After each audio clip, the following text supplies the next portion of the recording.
UFO Garage.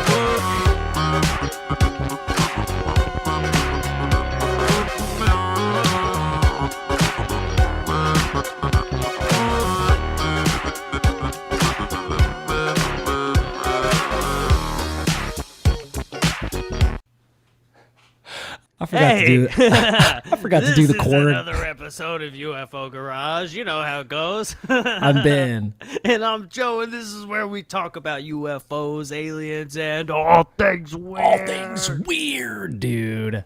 Oh, it's Yes. Thursday. It's Thursday, man. Welcome to another Thursday, ladies and gentlemen. How is everybody this evening? Hell yeah, dude. I'm excited. Yeah, Every dude, day of the week. I'm stoked, man. This week went by fast, and you know what? I hope this weekend goes slow, dude. It won't. It's going to go so fast. But like in a good way, you know? Dude, it was like the days took forever, but the whole week went by really quick, you know? Yeah, man. Like every Time day. travel. Yeah, every day I was like, it's only 8 o'clock. Yeah. And then it was morning. It was 5 a.m. Before you open your Before eyes. I even knew it, man. Before I Damn, even dude. knew it. If you think about it, that's a form of time travel, you know? Sleeping? Well, sleeping and, being concentrated on something fun Yeah. or not thinking about it or whatever. If it's a form of time travel, is your perspective different? Your perspective of time being differently, like your experience of time, is that a form of time travel? I mean, I know it's not like, oh, I time traveled into the future, but I don't know. I mean, I guess it could be whatever you wanted it to be, but all I know is I'm going to start saying, hey, I'm going to the future every time I go to sleep. Hey, I'll see you guys in the future. see you guys know? in the future, man. Yeah, it's like instant. Isn't it crazy? I love that. Like close your eyes, it takes forever, and then boom, you're awake the next day. You're like, what the hell? I didn't even feel it. Like, wouldn't it be cool to kind of like feel sleep sometimes? Like you're like, oh dude, I'm totally sleeping good right now. You know, you're talking to yourself, you're like, dude, I'm so sleepy and I'm sleeping so hard right now. Like you're proud of yourself for getting a good night's sleep, you know, while you're sleeping, but you don't even get to do that. So like the mornings are like, was that good or not? Did I do it? Did I do it right? Yeah. The only way you measure whether or not you slept good is if you feel How shitty you feel. Yeah, how shitty you feel. That's a terrible measurement. I wish you could give ourselves a high five like during sleep. Like, Keep it up. You did it. Good job, me. Yeah. We did it. Well, Hell let's see what our guest thinks about sleep, man. Yeah, ladies and gentlemen, welcome to JD. He's a former network engineer. He's fascinated with investment-based markets, and he's been trying to figure out for the better part of his life. He has an insatiable appetite to consume reality-based media data related to physics. Welcome, JD, everybody. What's up, man? Hey, what's up, guys? Not a whole lot, man. How you doing this evening? Terrific. Doing great. Good, Heck dude. yeah. Good. Well, hey, man, we're happy to have you on. We're excited, man. This is gonna be a fun, just a little chit chat, hangout. It's gonna be great. Good. Yeah, I'm looking forward to it. Let's keep it casual. Have some fun. Heck yeah. Let's do it. Dude. Well, I wrote down some discussion topics, man, and when we chatted a couple of weeks ago, I really enjoyed our topic about our little chat about Bob Lazar. Tell us a little bit about Bob Lazar for those that don't know that are watching. Bob. You know, Bob's the guy that got me into this topic. I'd consume just books, science shows, podcasts, anything online like related to physics. Something happened and I saw something about quantum mechanics and I was like, what? I go, is that real? And I looked into it and it was real. And I was just fascinated that reality seemed stranger than fiction to me. And I've been kind of hooked on it ever since. And I ran across like a replay of Art Bell's Bob Lazar interview from way back when. And when it was done, I knew the guy was telling the truth, and I was blown away because I live in Nevada. I've been here the whole time, and I just never heard of this guy. So clearly, it was on the news, and I just dismissed it because I trusted my institutions, and they all told me this stuff was BS. So I didn't listen to the guy. I dismissed him as a kook. But I heard this, and it blew me away. And I knew he was telling the truth, and I did the deep dive. I go, okay, there's something really wrong. How did I miss this my whole life? And that was the start. So Bob was he's the guy that got me into this. Yes. Yeah, yeah. So was it the George Knapp interview from 89 or it was a little afterwards there? This was, I think it was after that. There was actually, I mean, George does all of his stuff. And then Art Bell had him on, I think like 3 times, like in the next 2 or 3 years post George Knapp. And he did some weird stuff like out in the desert. Some people filmed that. Some weird stuff. Yeah. Yeah. I mean, he does like an open tent. Like the media got invited and the UFO nut jobs, and it was like everyone was like in the audience. It was the weirdest like thing I've ever seen. There were like legitimate people there, like legitimately crazy people there, and he answered like everyone's questions. He did for hours, and and the recording of it that's on YouTube is just someone has like a camcorder. It's on their side, and it's just the jankiest looking thing. But it's Bob like for hours and hours answering just super detailed questions about this element, like its melting point, its resonant frequency, and it just goes on like that. So if you're a science guy and you're picking out the science parts, you're like, this is crazy. This guy knows everything about this stuff. So that's yeah. So what specifically do you remember about the physics that hit on the nose with your experience that you were like, oh, he's telling the truth. I know it. It was the fact that I've listened to hundreds and hundreds of like just different people in the physics world, and I knew, and the more I learned and like it just absorbed it, he was the real deal. He was just telling it from his perspective, from his knowledge base, and it was real. And the strangest part about that, if you get into this stuff, is everyone else in the business that a lot of people would call reputable. We didn't talk about this like before, but can we cuss on your show? Is that try to keep it clean? That's shit, yeah, dude. But okay. I tend to cuss a lot, so I'm gonna do my best to keep it clean, guys. Because I all good, dude. Yeah. But like, everyone just they just crapped on Bob. They just crapped it. They just said they don't believe him. They don't trust him. They took his the fact that they couldn't confirm his education at the places he said he went to, and they a lot of people just took that and just dismissed him, which was just nuts. Everyone.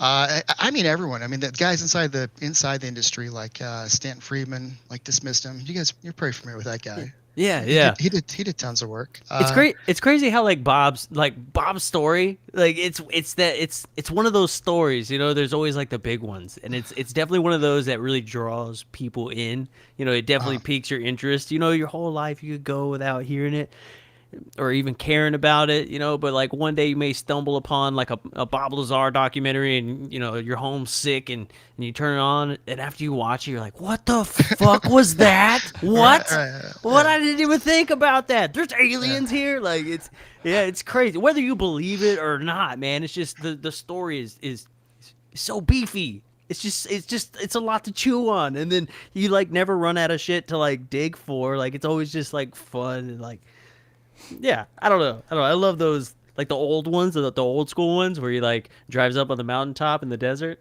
He's like, hi, I'm Bob Lazar. He's got the turtleneck on.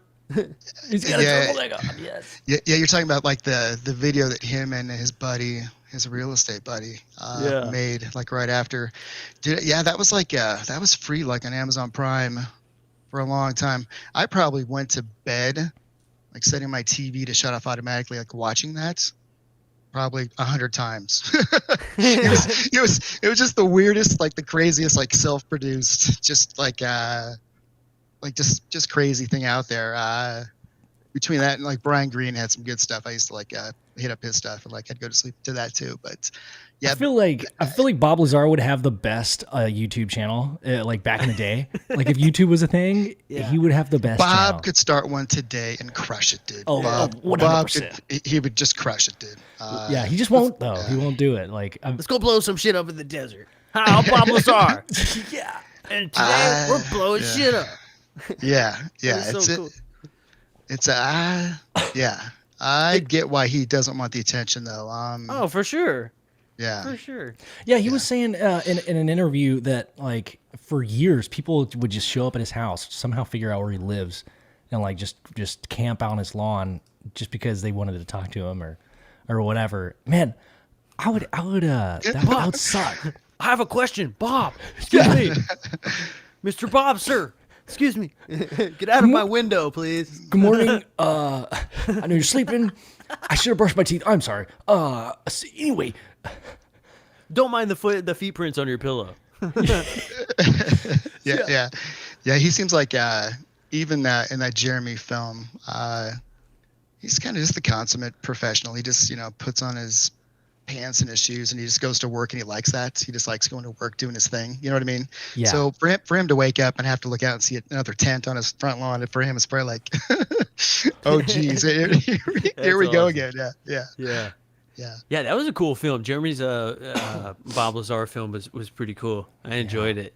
I really like the I don't know. There's like a refreshing movement of like good quality stuff being made right now, because that's one of like the big things that like everybody would always, say like, look how cheesy it is. Like, it's just so hokey, like even like later on, we were still watching the same rerun stuff from like the 80s and early 90s. And like, it was a lot of the same stuff, but like now it's just cool seeing all like kind of the new stuff coming out. There's a lot. Like if you're paying attention to it, right, you kind of notice, you're like, damn, there's like 5 documentaries that came out this week. Yeah. And they're all like way better produced. You're right. Yeah. Like the spooky music is kind of fizzling out. Yeah. I'm glad somebody had that conversation. They were just like, look, okay, this UFO documentary, we got to like make it not suck, right? Like, we want to bring everybody into it. Like Ben and I, like, dude, we'll sit there and watch the hokiest, cheesiest thing and be like, dude, that was totally real. Like, just because we love it, it's so good. We love stuff like that. Mystery Science Theater 3000, like, those are amazing shows. So it doesn't bother us, but like if you're trying to reach like the general public who like really doesn't care, you gotta make it look good and like sound good and appeal to everybody. So JD, I want to kind of pick your brain a little bit on the physics thing. I mean, Bob Lazar talks about element 115. He's a chemist, but also not a physician, what's the profession of being a physicist? He's a physicist. There it is. There it is. So like material sciences is element 115 a possibility that like these isotopes that can exist, and like how does that work like for dummy like me? Listen, hey, and I'm not the most educated guy. I got into like my education like super late in life. I had the aptitude to do probably one of those, like as a kid, I could have done whatever I wanted, but I got, I guess, on the wrong track and I had more fun than, Hell yeah, but dude. later in life, I kind of, I shifted back towards stuff that was more educational, but I was more in tune with it then. So I was willing to absorb it and spend time, kind of digging into it like later in life. So we don't all develop like on these perfect tracks that society sets out for us. So whatever. And I've always done my own thing. So I'm on a loopy ass track myself. It's just like, woo,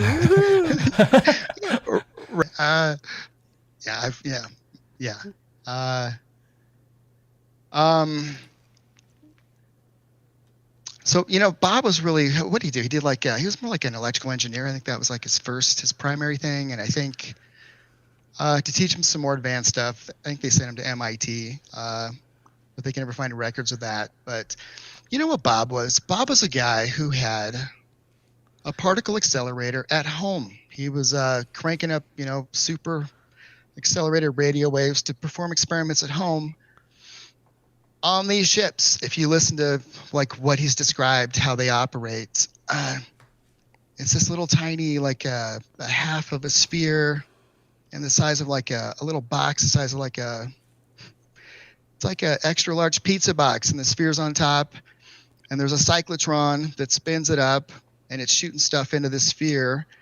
And this is the power plant that they're using to like zip around the galaxy. And Bob was the first guy to bring that to the public. And he explained, hey, they don't use dumb stuff. They're not burning stuff like we do. It's not fusion, which produces, a lot of power, but I mean, not a ton relative to antimatter, which we kind of discovered when Dirac equations kind of came out. But Bob figured out, they've just got this amazing power plant.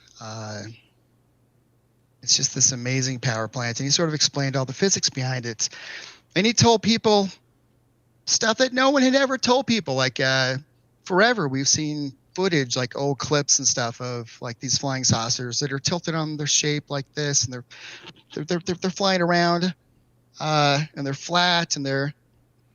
Have you guys ever heard like why these vehicles operate like all these different? I mean, has anyone ever even talked about that? Well, no one's told anybody until Bob came out. Yeah, and he talked about why they. Yes. Yeah, the gravity. It's like he said something about the gravity multiplier or whatever, but like they're aiming focuser in a direction. Yeah. So it actually pulls instead of like zipping sideways like you see in movies and films or whatever, but it actually like rotates this way and it pulls towards the gravitational wave. Correct. Right. The gravity propulsion. Right. And if you see like a lot of like 1950s, 60s, 70s. The old UFO movies, humans, they love to impart things on stuff just to make them make sense to us. So you'd often see like a silver metallic flying saucer shaped disc, and the bottom would be spinning or something. They'd have it rotating. They would just, no one would ever tell them that it's doing that, but they go, it had to do that to fly, right? So in the movie, they would make the thing spin, even though no one who ever saw one ever just. People were like, it can't just sit there. And, you know what I mean? Until Bob came along, no one had ever explained like how these things operate. So everyone was just like, they were just confused. Their mind was blown. So every movie you ever see, if you look, they're spinning and it's humans trying to make sense of what they don't understand. Yeah. Yeah. We do that with a lot of things, don't we? Way too much stuff, dude. I could spend all night just talking about that. Yes. Oh yeah, I think that's the most. If I were an alien looking at society right now, I mean, if we're trying to keep the secret, great, we're on the right track. But it would maybe frustrate me if I'm like trying to tell people, "Hey, we're here, we're trying to help you, just stop being dumb," and people keep like making it about them, and and it's like we just misunderstand stuff. I feel like not on purpose most of the time, but we just try to humanize everything, and maybe the universe isn't like that. And not everything has the same, like not everything maybe has to have an agenda or a purpose or whatever. Maybe just some things just are, and they exist. And hey, that's cool. These are some lights that show up. We don't know. We don't even know what we are, dude. We're here to party. We thought you guys were partying. Everybody's just staring at us. We walked into the door. Yeah. I like it. Alabama Tide wanted to know what's one of your favorite UFO cases? Roswell is it's huge and it's real. And I'd love to say that I don't know how they kept it under wraps, but they didn't. Literally, the U.S. government sent out a press release. But our fifth wheel in America like to keep things real. The press, they went to was it Fort Worth or whatever, where one of the planes flew some of the stuff too, and they just held a press conference and they showed him some debris, and all the reporters said, "All right, thank you, sir. Where are we going to have drinks tonight?" And they wrote it up and they just bought it. They bought it hook, line, and sinker. But the day before, there was like literally a press release from the U.S. government going, "Hey, we found a flying saucer." And years later, I mean, there's a bunch of great interviews, great movies. I think James Fox does the best work in the industry. I don't know what you guys think, but like his Phenomenon that came out in 2020. Yeah. Just super, super clean. Hour and a half of, if you don't know what's going on, just tink, tink, tink. He takes you through it. You get to talk to guys like Jesse Marcel, who was the head security guy at Roswell. And imagine, who do you have as the head security guy for your one and only atomic bomber fleet? It's the best of the best, right? Right? I mean, isn't that who the U.S. government's going to assign to all that stuff, right? So you got this guy walking around after a movie came out where a bunch of people said, yeah, this really happened, and nothing happened to him. And these guys carry secrets for 25, 30, 40 years, and it's a really heavy weight. And they're like, well, if they can talk about it, can I finally say something? And you hear them going, we went out there, and this shit wasn't from this planet. It was everywhere. It wasn't like a regular airline crash where you'd find most of the fuselage here, maybe some. He goes, this shit was strewn over, like dozens of football fields, man. Like it was like a high velocity, high altitude impact between two visitors who shouldn't have been here, who turn out they're here, and they had a horrible accident. It was super unfortunate. That's totally my theory. There's a lot of evidence to back this up, though. People who say, these things can never crash. Dude, there's going to be edge cases to everything. I don't care how good your tech ever gets. There's always going to be edge cases where, take our planet. You're not supposed to come here because they're doing their thing, which we'll talk about later. Like raising our they're not here to help us. They're raising our technology to a base minimum to match the rest of, so we can stop. We'll get into a whole bunch of stuff. So we can stop behaving like evolved creatures. I'm not going to call us idiots or whatever. I think we're young. We're kids, right? Correct. If you look at it like that, that's a great way to look at it. Exactly. Right. Like as a society, a culture that's like edging on the space travel kind of thing, getting the keys to the car. We were talking about this last week. Like you don't just hand a teenager a car when he's 15. You wait that extra year. Correct. That's right. You teach him standard at about 7 or 8. Yes.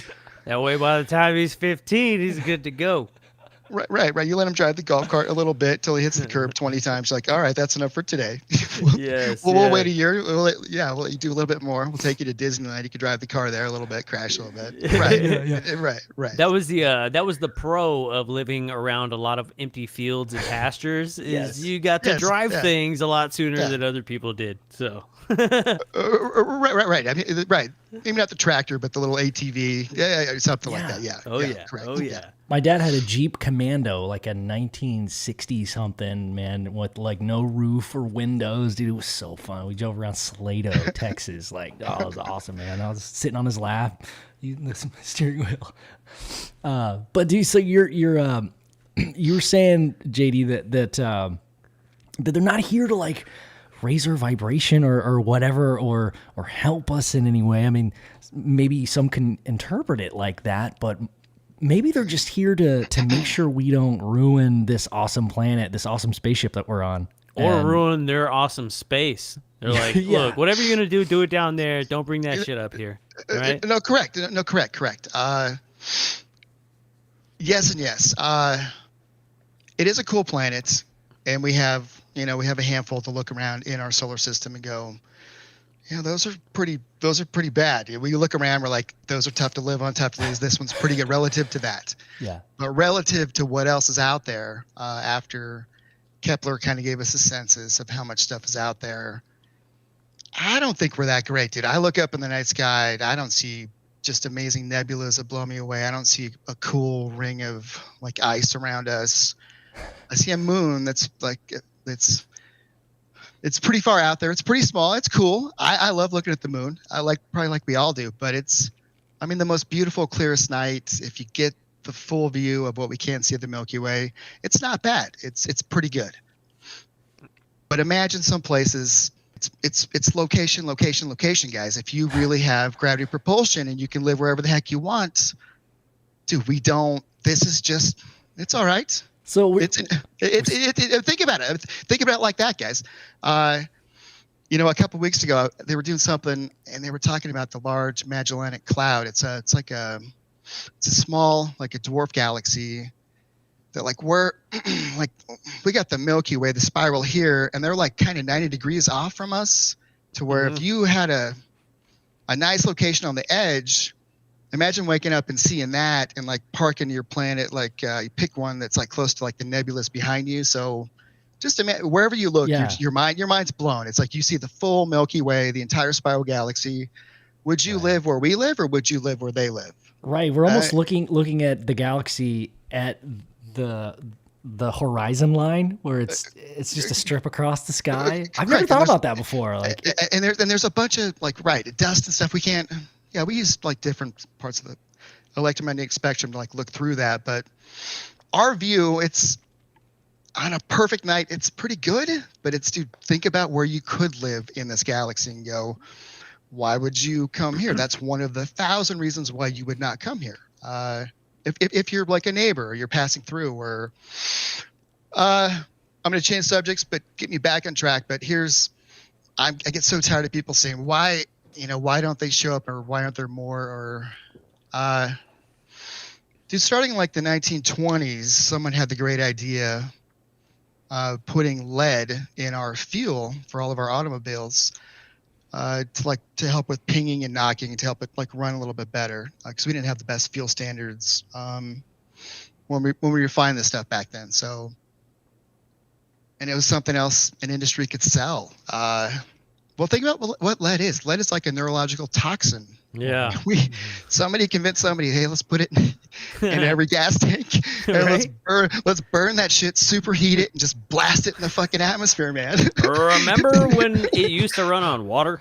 Yeah. So like, dude, water sucks. Let's put this poison in there. Imagine you're another organic being, and there's a million places you could go that are close to, like, whatever, you're going on vacation, holiday, or you're a scientist, you just want to check something out. There's a million reasons why you want to go wherever you're going. Why would you go to the place where, man, did you hear their entire atmosphere? They're pumping like a neurological toxin like into the atmosphere. Like, yeah, maybe I don't want to go there. That's like one of the thousands and thousands of reasons why there aren't just a ton of, like flying saucers stopping and people landing. 2 days ago, the World Health Organization released a thing that said 99% of all the cities, like parts per million or whatever, they go, we have terrible air quality. That's why there's so much asthma.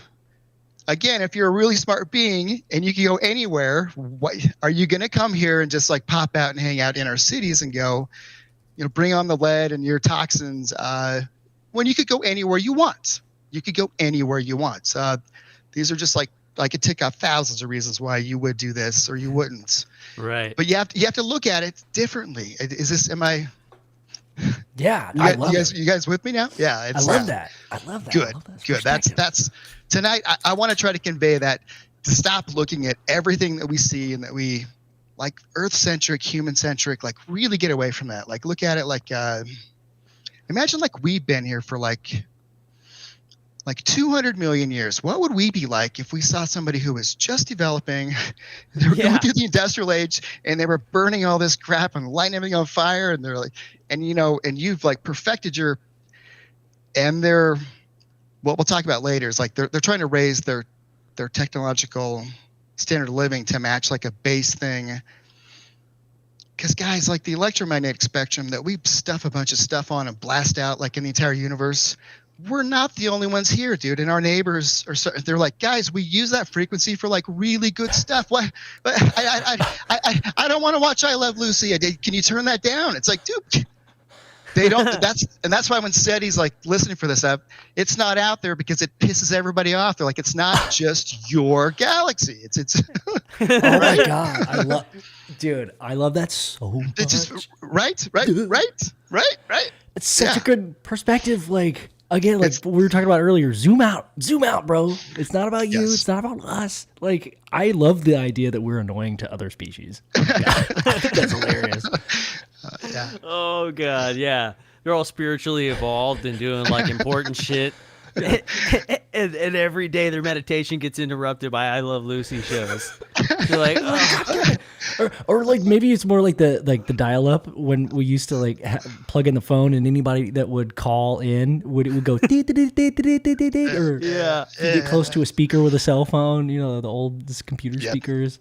I wonder if it's something like that, right? Like, God damn it, those fucking humans. And we're probably not the only ones out there at this evolutionary stage, right? Like, we can't be the only ones.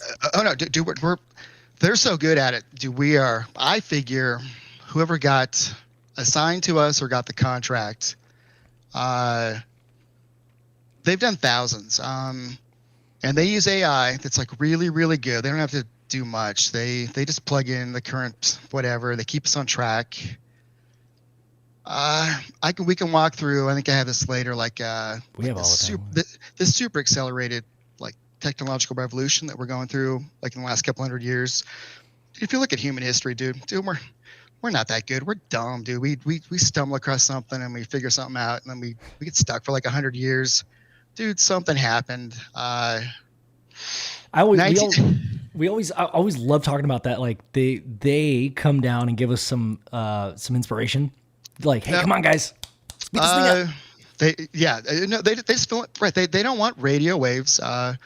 One of like our forms of pollution, like blasting through the whole freaking galaxy. It's like, guys, imagine there's lots of evidence that the short guys with the big brains, big eyes. I'm not going to call them grays. I think there's a bunch of, you know what I'm talking about? Like the short guys, the short smart. They're telepathic. What frequency do they do that on? Is it one of the ones that we stuff and code a bunch of shitload of data and blast that shit like everywhere? Is that, wouldn't that piss you off if that was like pisses off the bees? I mean, seriously, I mean, imagine that's one of the frequencies we love to like operate on. But we're so selfish. We have no idea that stuff's blasting out into someone else's solar system, you know, who might be 20 light years away. And our stuff has been hitting them for like the last 50 years. So, and it only gets dumber. They're actually getting all the classics right now.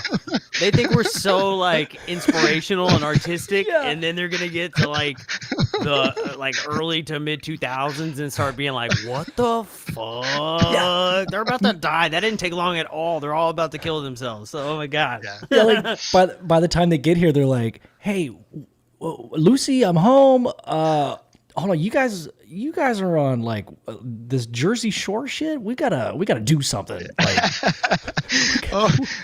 we gotta raise the vibration. Let's do some shows. They were probably lights. excited at first that we had discovered this technology. They were like, "Oh shit, look at them!" And then we just kept using the same kind of technology and doing dumber and dumber stuff with it. They were like, "Oh." We had so much hope for them. There's so many penises that fly over the frequencies every single day. I can't believe this is happening. They're doomed. There's so much penises. Oh, God. We gave them fire. I'm thinking about the different frequencies between like radio frequencies, television frequencies, and then we go up to like Wi-Fi, and now we're in 5G frequencies. There's a whole rabbit hole for 5G, right? I don't want to hear Alabama Tide. Sorry. Is he causing some shit? He's always causing problems in the chat. I love it. No need to ban him. I like that guy. I doubt it's a problem. I bet it's hilarious as hell. But dude, so like this frequency, the going from like radio to TV to Wi-Fi now to 5G. I wonder if there's a reason why. 5G probably should work better, but as far as like being annoying to other entities or maybe entities that are using that wavelength, we say it's harmful to bees, and there's this whole campaign against it because we don't want to ruin the environment. Some studies were done. I'm not sure what happened with those studies. Like, does it affect plants in a negative way? But maybe that propaganda is being put on by the others that are like, hey, all right, you're getting too close to our frequency. There might be something to that because I mean, not to get into I've heard all the weird stuff about 5G. There are additional ranges in the radio frequency. That's all it is. But the rest of the world, like if you're an RF engineer, they're using like a better part of the spectrum that's more penetrating. Like if there's material like maybe your home or whatever, and here in the States we're using parts of the spectrum that are less like that, because the government has, like the military has the spectrums that the rest of the world is using, and they're not willing to give that up, even though everyone looks at how much spectrum the U.S. government has, and they're like, you guys don't need all that, you don't. But they won't give it up. So maybe there's something to what you're saying, because they clearly came here and they gave us, they go, listen, you guys are the free market guys. You vote to put people in power. You're not the Nazis or the commies. So we're going to give you the tech, let you reverse engineer. We're going to help. You're only 3% of the population, but we're going to let you guys kick ass for the next 100 years. And that's what we're doing, right? We're like a little tiny part of the population. So is Canada. They had all the same brand new resources for the new world. But for some reason, this little section right here, America, we're just kicking ass, dude. It's because the aliens like, here you go, reverse engineer this shit and knock yourselves out. We have great stuff like rule of law. We have great fundamental stuff to promote like a great business environment to take risks in this country too. So there's good reasons, but I don't know. I've never heard anywhere from anybody that Japan has 9 or 7 UFOs underground in a hangar somewhere, but America does, right, guys? I mean, it's right. So What do you think about Germany? My first instinct is just BS, but there's a little bit of something there that I haven't been able to figure out. I've thought about it, not a lot, but for a guy like me, it's a lot. There's something there, but I don't know if they ever had any tech or any. But the thing that happened like in Antarctica is super real. You guys have heard about that. Yeah. They think that somehow that's a little bit related to the Germans. Wait, what happened in Antarctica? Dude, we sent a fleet of 13 ships down there, and we got our asses kicked, dude. The U.S. got right after World War II. We just got our asses kicked, dude. What is that? There was a the Admiral Byrd story. Yeah. Okay. Yeah. Okay. Yeah, that this guy came back. He said publicly before he got shut down. He goes, dude, these guys, they can fly pole to pole like in a second. He goes, their craft is. And he just got shut down. It's far superior than anything that we have. Yes, yeah, and he was like ashamed to say it and stuff. He was like, "But dude, like, it's nothing that we could even attempt to try and combat at all." Yeah, so that's why we all left. Yep. Yeah. It was and they don't. No one talks about it. Just America sent a big fleet down there, and I guess it didn't go well. We just came home. Yeah, it's crazy. I don't know, man. It's the idea that possibly, okay, so the idea that the military-industrial complex was in Germany and was like the war machine at the time, and obviously they just weren't able to produce as much as we did. We kind of lucked out a little bit, our production, our might. We ended up, taking it. Right? Kind of, maybe. Yeah, and then the industrial complex moves to the United States because they love the production and the power behind it. And so we take some of these old scientists, these Nazis, this Project Paperclip, and then we move them over here, and who's really in control in this transaction? Is it the United States or Germany, or is it this whatever you want to call it complex that is able to move its power to wherever it sees most profitable and most productive for its dollar? There might be like a little something to that. I've tried to look at the technology that the Germans were fantastic at making stuff. They really were. They were tough, dude. They made great. They made, if you watch stuff like in World War II, they were a really, really tough enemy, dude. We kind of got in the fight super late. The British and the Russians, dude, millions of people died fighting those guys. I mean, tons and tons and tons. And we waited till the end, and we got involved. Yeah. But I mean, millions of British, dude, and Russians died fighting those. So they had really, really good stuff.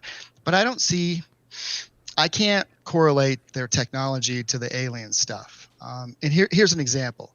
I think Roswell totally happened. I think a couple of people who didn't file flight plans, they were close neighbors.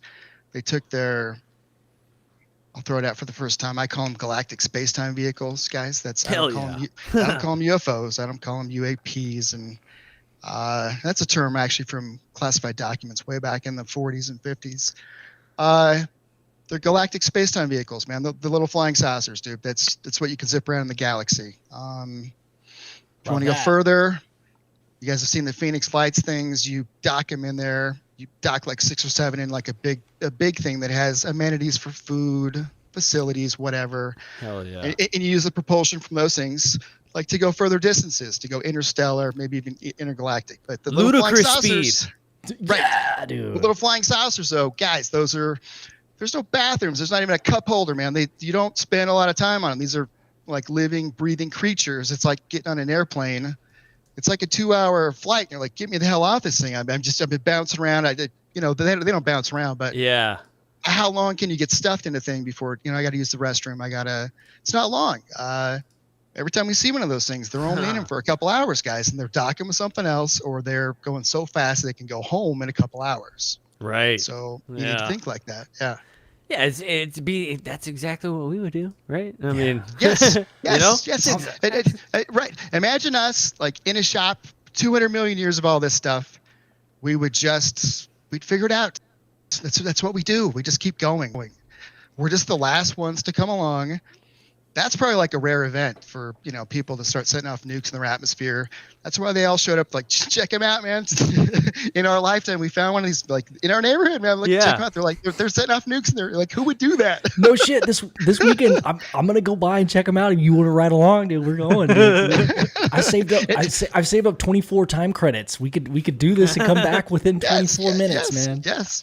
And there was a ton of activity then, like there were tons of reports everywhere, like on the planet, like after we set off nukes. They were like, dude, you got to go check out this place, dude. They just started. They were doing them in the atmosphere and right underwater. Like, you check it out. Right. That's who we are. That's who we are, guys. That's humanity. Do you think that there's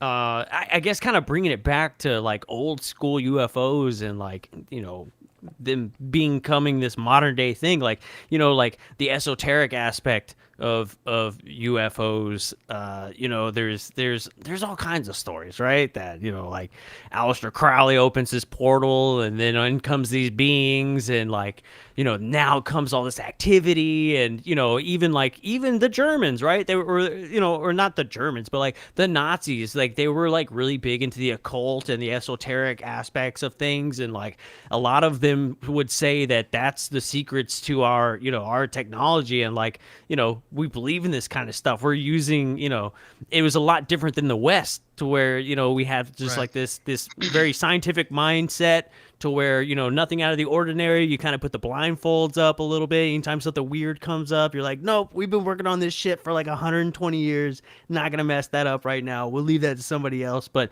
they were very accepting of stuff like that.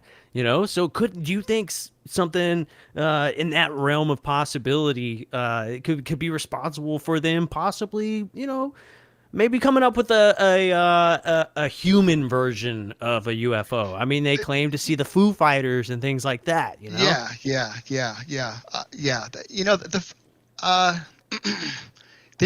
The Germans may have been inspired if they were like working with and I think there's a lot of them out there. So, dude, there definitely could have been a race of aliens that,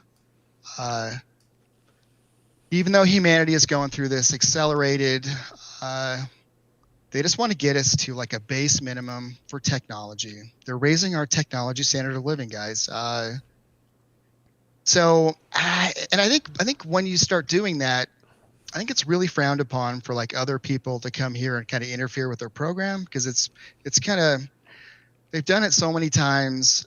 They're really good at it, but people can throw it off and they got to get it back on track, if the wrong things happen. So they don't want a big fleet of spaceships flying through whatever, like the Super Bowl, and they gotta figure out a way to. All right, now how do we spin that thing? Yeah. I mean, maybe it's. I mean, you already know from like the Phoenix Lights, and most people go, I don't know. They just do it a week later. Just go to work, and everyone's like, Who cares?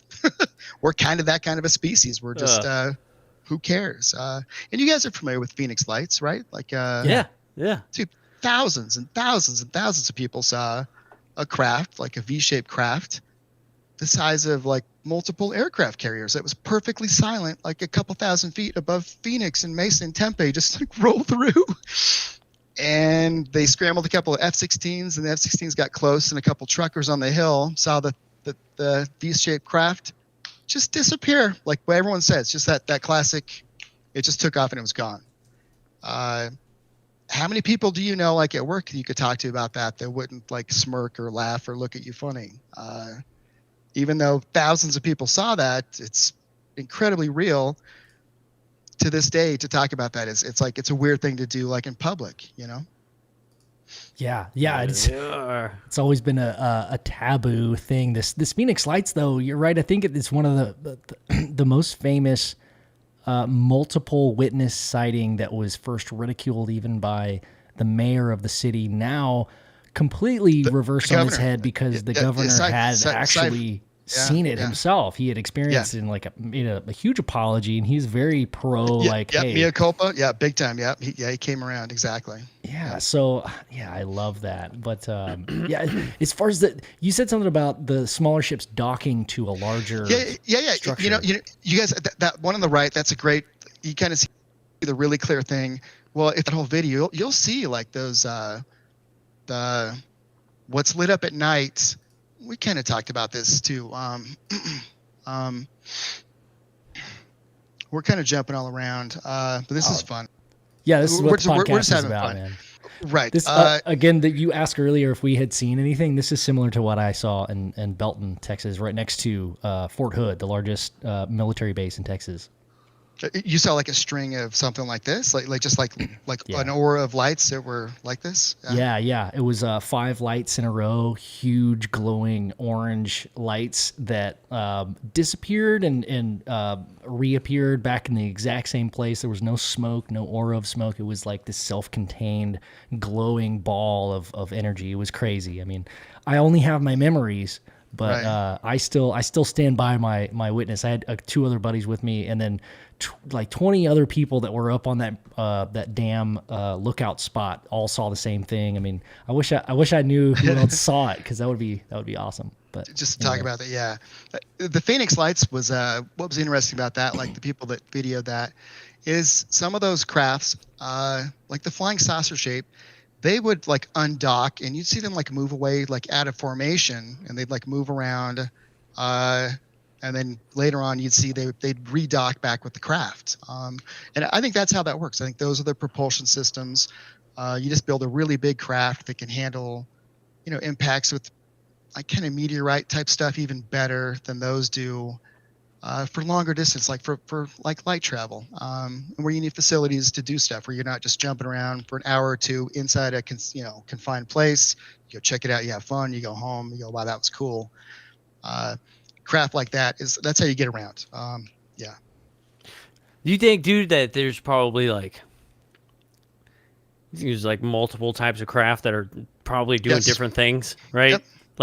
And we're talking about like propulsion systems right now and light speed and stuff, but like, there could also be stuff that's dimensionally shifting, like, and that's kind of crazy to think about. It's like, I'm here and now I'm there, right? And it's like, and that's really crazy when we get into like the technology that like we're heading towards. Like, dude, like we are still, we've been dreaming about Star Trek technology forever. Like, we've been dreaming about it forever. There's been people who have, like, been born and, like, also died that were like, yeah, Star Trek technology, that would be badass. Like, we just went through, like, that's, like, our pinnacle of, like, a lot of people's imaginations when it comes to, like, space travel. But, like, then you take it a step further, and it's like, holy shit. Like, and then that's where we get to, like, this separation of, like, technology and like human spirit and like consciousness. Like, what is it? Like, is there a hidden power maybe within the human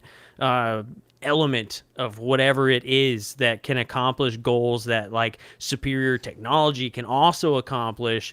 And then it brings you to the question of like, do you believe in the singularity? Are you pro mixing technology with your human, biology? And, a lot of people would argue, well, you already have technically, right? But I don't know. How far do you take that? How far do you go? And where do we stop when it comes to technology and like humans and biology? And can we accomplish the same things without it? Maybe. It's a lot. Sorry. No, it's I'd love to tell you I'm like a really spiritual person, but I'm not. I'm not. If you'd asked me 30 years ago, 20 years ago, 10 years ago, when we die, what happens? I would have just said, we were lucky that we got here. It was a great ride. Hopefully you made the most of it, because that's it. But I don't know. Right. The more I learn, for me to even suggest that, it's probably wrong, because there's a lot I don't know. There's a lot I really don't know. There's something in physics, in the quantum world, quantum entanglement, they've done countless tests where you can entangle the stuff and just separate them just over vast distances, way beyond the speed of light, which is the speed limit for things moving. Gravity propulsion is different, folks. They're actually compressing it. They're just popping across compressed space, and it just reflates. That's different. But I know more about that. But that quantum entanglement, there's a medium somehow, some way that we don't know. Someone who's going to come along, kind of like Einstein, who's going to take stuff that's been floating out there. People can write equations and formulas on it and calculate stuff, but they don't really know what it is. That's where we are with quantum mechanics. We have a bunch of stuff we can utilize it, and we utilize the crap out of it. It built our modern digital world that we have, but we don't really know what it is. And we need someone like Einstein, but we need them. Probably, I think there's some parts they don't want to tell us the whole thing. They just got to get us up to here, and then go, all right, here's the parts you can't figure out. Here's the rest. Here's the galactic internet. Imagine the cat videos on that, dude. Yeah. Oh my god, dude. Cat videos. Holy shit. The Galactic Cat Video Channel. I feel like if we saw an interdimensional kitten, it would probably make our heads explode. It would be so cute. Like our standard for cute kittens is like, okay, it's cute, it's right, but like an interdimensional cute kitten, we can't handle it. We wouldn't even be able to comprehend what's going on. You know the one where it's like this? It's like doing this. One eye at a time? Well, with his paws, he's like... Oh, his paws. I don't know why I went straight to the eyes. For me, that was creepy. He's got eyes in his paws. Yeah, yeah dude. Like, what was his name? Crumb? Was his name Crumb on All Real Monsters? He was running around with his eyeballs in his hands. Yeah. I didn't see that. Hey, that was such a great show. I want to get before we get too far past we had some really cool comments, questions. JD, Gary Voorhees, what's up, brother? He had this thought that back when we were talking about extraterrestrials, maybe we've been assigned some. JD, you had alluded to like whoever got assigned our planet has a contract or whatever. Like there was some kind of language used there, but he said I think they own the planet. So what are your thoughts on that idea? No. I don't think so. I don't think so. Genetic modifications in the past to maybe accelerate us, that's definitely possible, probably even likely, to be honest with you. I think we share genetic material with like a lot of the stuff that's in the galaxy, which is one of the thousands and thousands of reasons why they don't just pop in here and just come out and hang out with us. There's a bunch of dangerous like bacteria and viruses out there. We're not immunized against all that stuff. Yeah, dude. I'm sure there's stuff in the past where something horrible happened, where someone was just messing around. they were a carrier for something bad, and they went someplace and they, infected somebody. And if they find out later that they may have killed 1 billion people because they were, just messing around on some planet that they weren't supposed to go to because they weren't immunized. Imagine being responsible for something like that. That would be horrible. We don't think like that, and people need to start. If they start thinking like that, they're like, don't be a human. You're not the center of the universe. We're just the last ones to come along. We're really lucky that we got here. We evolved just like they did. We have all the baggage that comes with being an evolved species, the anxiety, everything that comes with it. We're just the latest thing to come along, and they're going, you know what? You're close now. We're going to get you up to here because we don't want to hear your radio waves like hitting. You get 17 neighbors that are over here, and they're like, they don't. I Live Lucy was okay, but you're right. They're like, the Jersey stuff. They're like, that's too much. All right, we're gonna put our foot down. Yes. We're just. Well, you don't like the situation now. Okay. You can pollute all you want in your ocean, but guys, we use those frequencies for this over here, and we're tired of trying to control. You're not alone, guys. You're not. It's not just you. So yes, dude. I love the idea that they're getting these shows Always Sunny in Philadelphia. That's one of my favorite. I'm not like a diehard fan, but I would love for an alien species just to watch that and get a pulse on our culture and just see what they say. That's definitely an offbeat comedy. Yes. Well, yeah. I mean, I have thoughts on that too. I think the Earth is a spaceship that alien race or maybe multiple brought with them to this outer rim of the solar system a long ass time ago, and that's the reason why we are in the wilderness in the boonies. Joe? Dude, I had this interesting thought the other day of what if, okay, so we're humans, we live on the planet Earth, we're like, what the hell is going on? Who am I? What is this? What are we doing? Right? But I was thinking the other day, hey, the planet being a spaceship itself, right? What if these super advanced... it is. Yeah. What if these super advanced beings decided, you know what?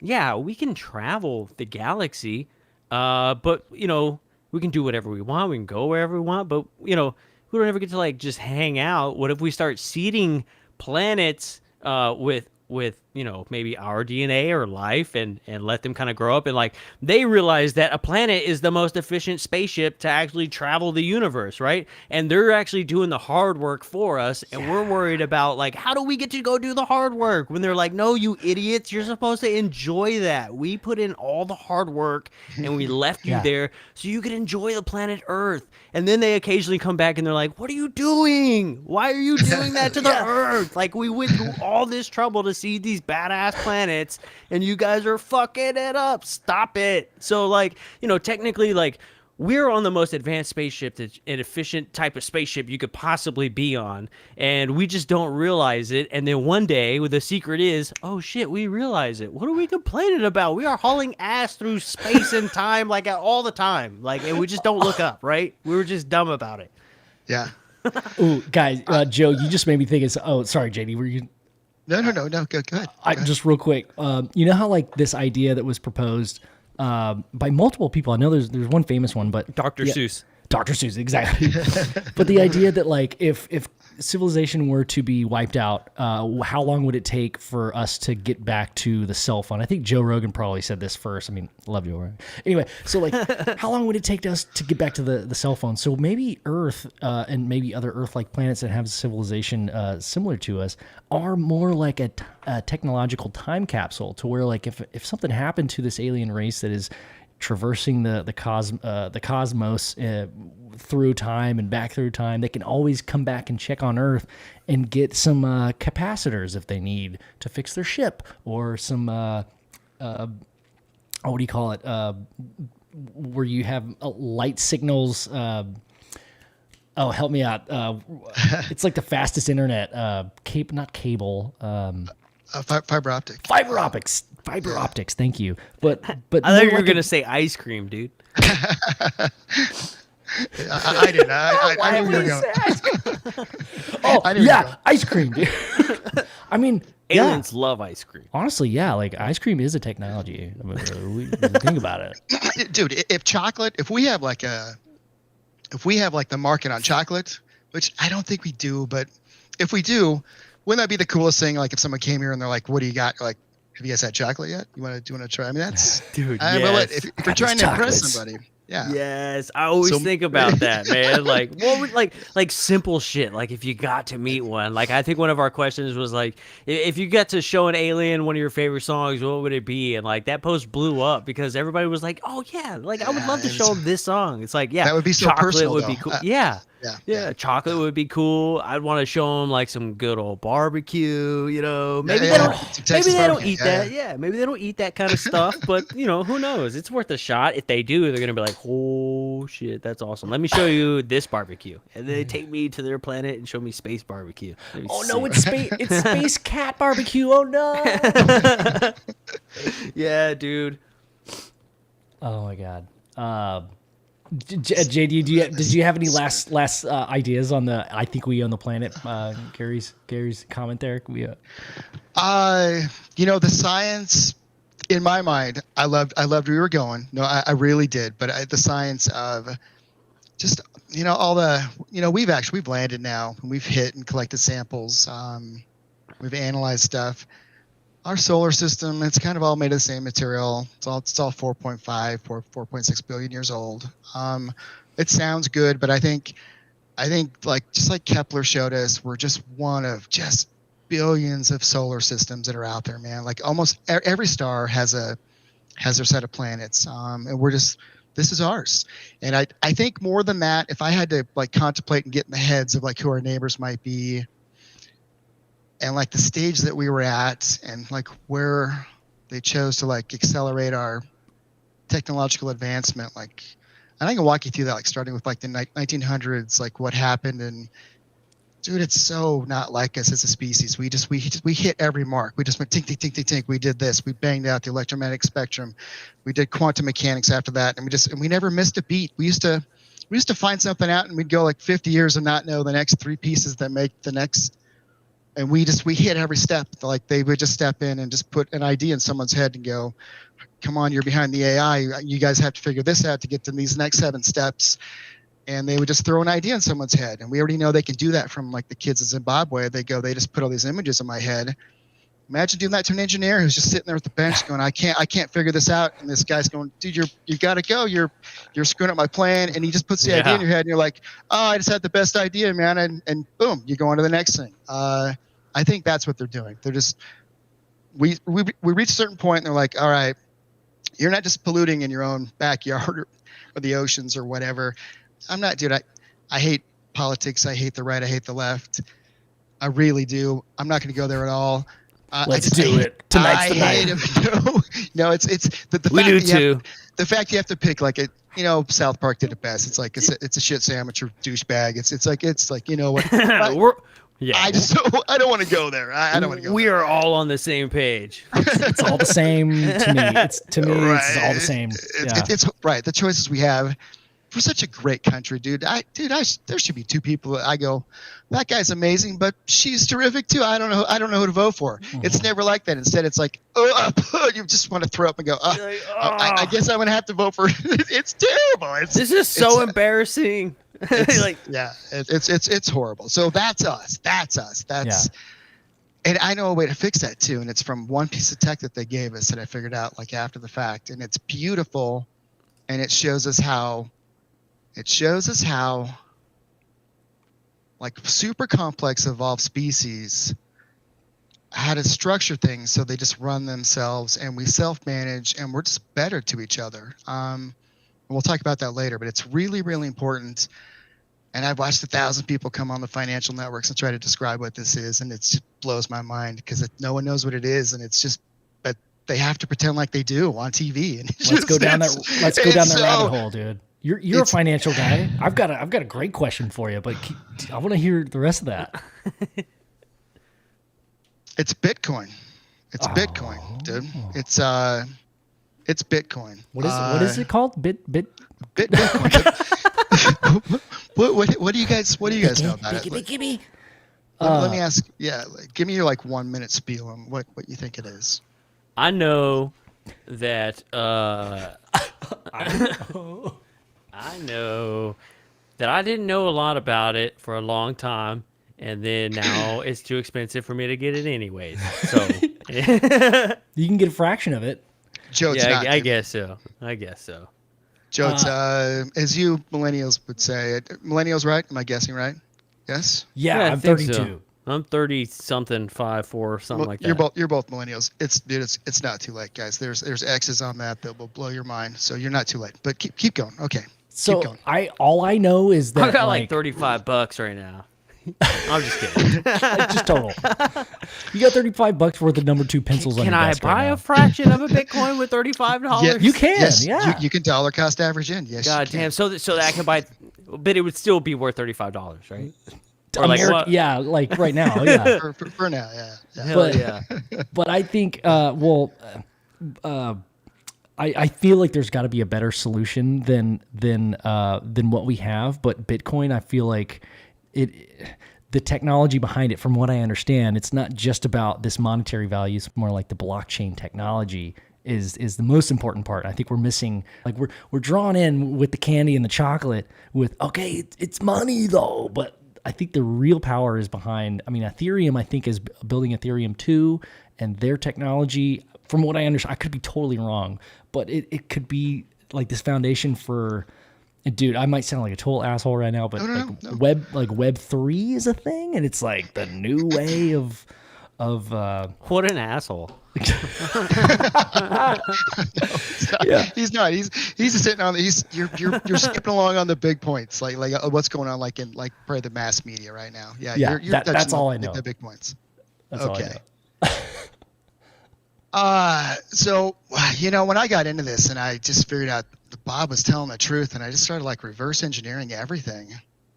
I look around and I just look at everything that I have a perspective on, and boy, Bitcoin. I looked at that and I go, dude, that's not ours, dude. It's perfect. It's a protocol that got released by somebody who's anonymous to this day. No one knows who it is. Wink, wink. What have I been telling you guys? Is it you, JD? Don't lie, dude. No. No, but You said no really fast, dude. Think about the behind the scenes stuff I've been telling you about, like to advance us on this accelerated like technology pace to just raise humanity. Guys, I'm getting a new iPhone. I don't even know what my last one did. I didn't use 80% of it, and I'm a hardcore IT guy my whole life, and I'm like, I'm supposed to buy the new one because the new camera has a anti-jiggle this or whatever. Well, the new one came.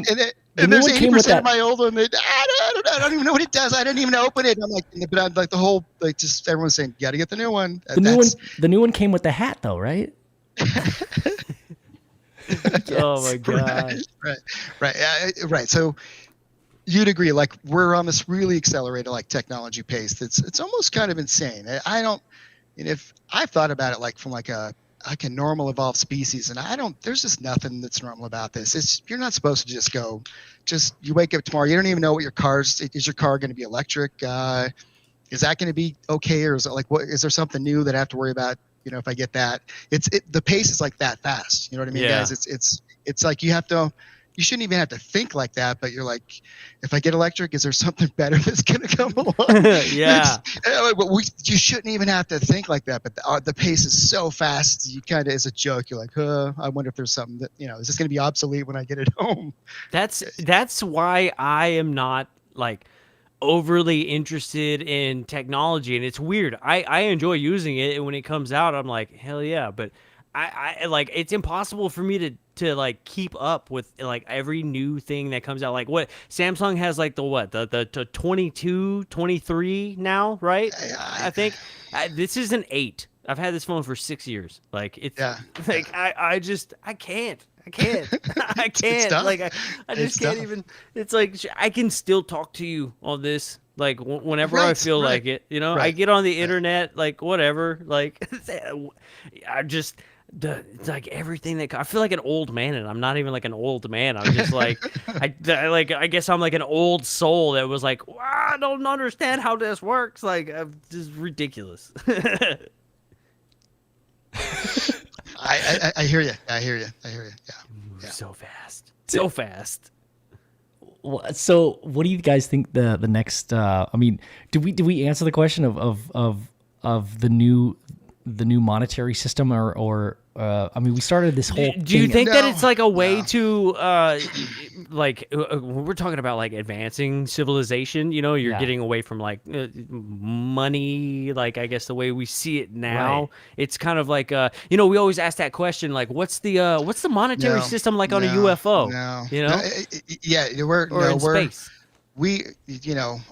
Gosh, guys, you know us, you know our parents, our grandparents, guys, we are a lot of generations away from you don't have to pay me anymore to get me to get out of bed and go to work. We're I don't know about you, but everyone I know, we're that altruistic, get on a starship and be like Star Trek. I don't think we're anywhere near that. So the people I know are nothing like that. So,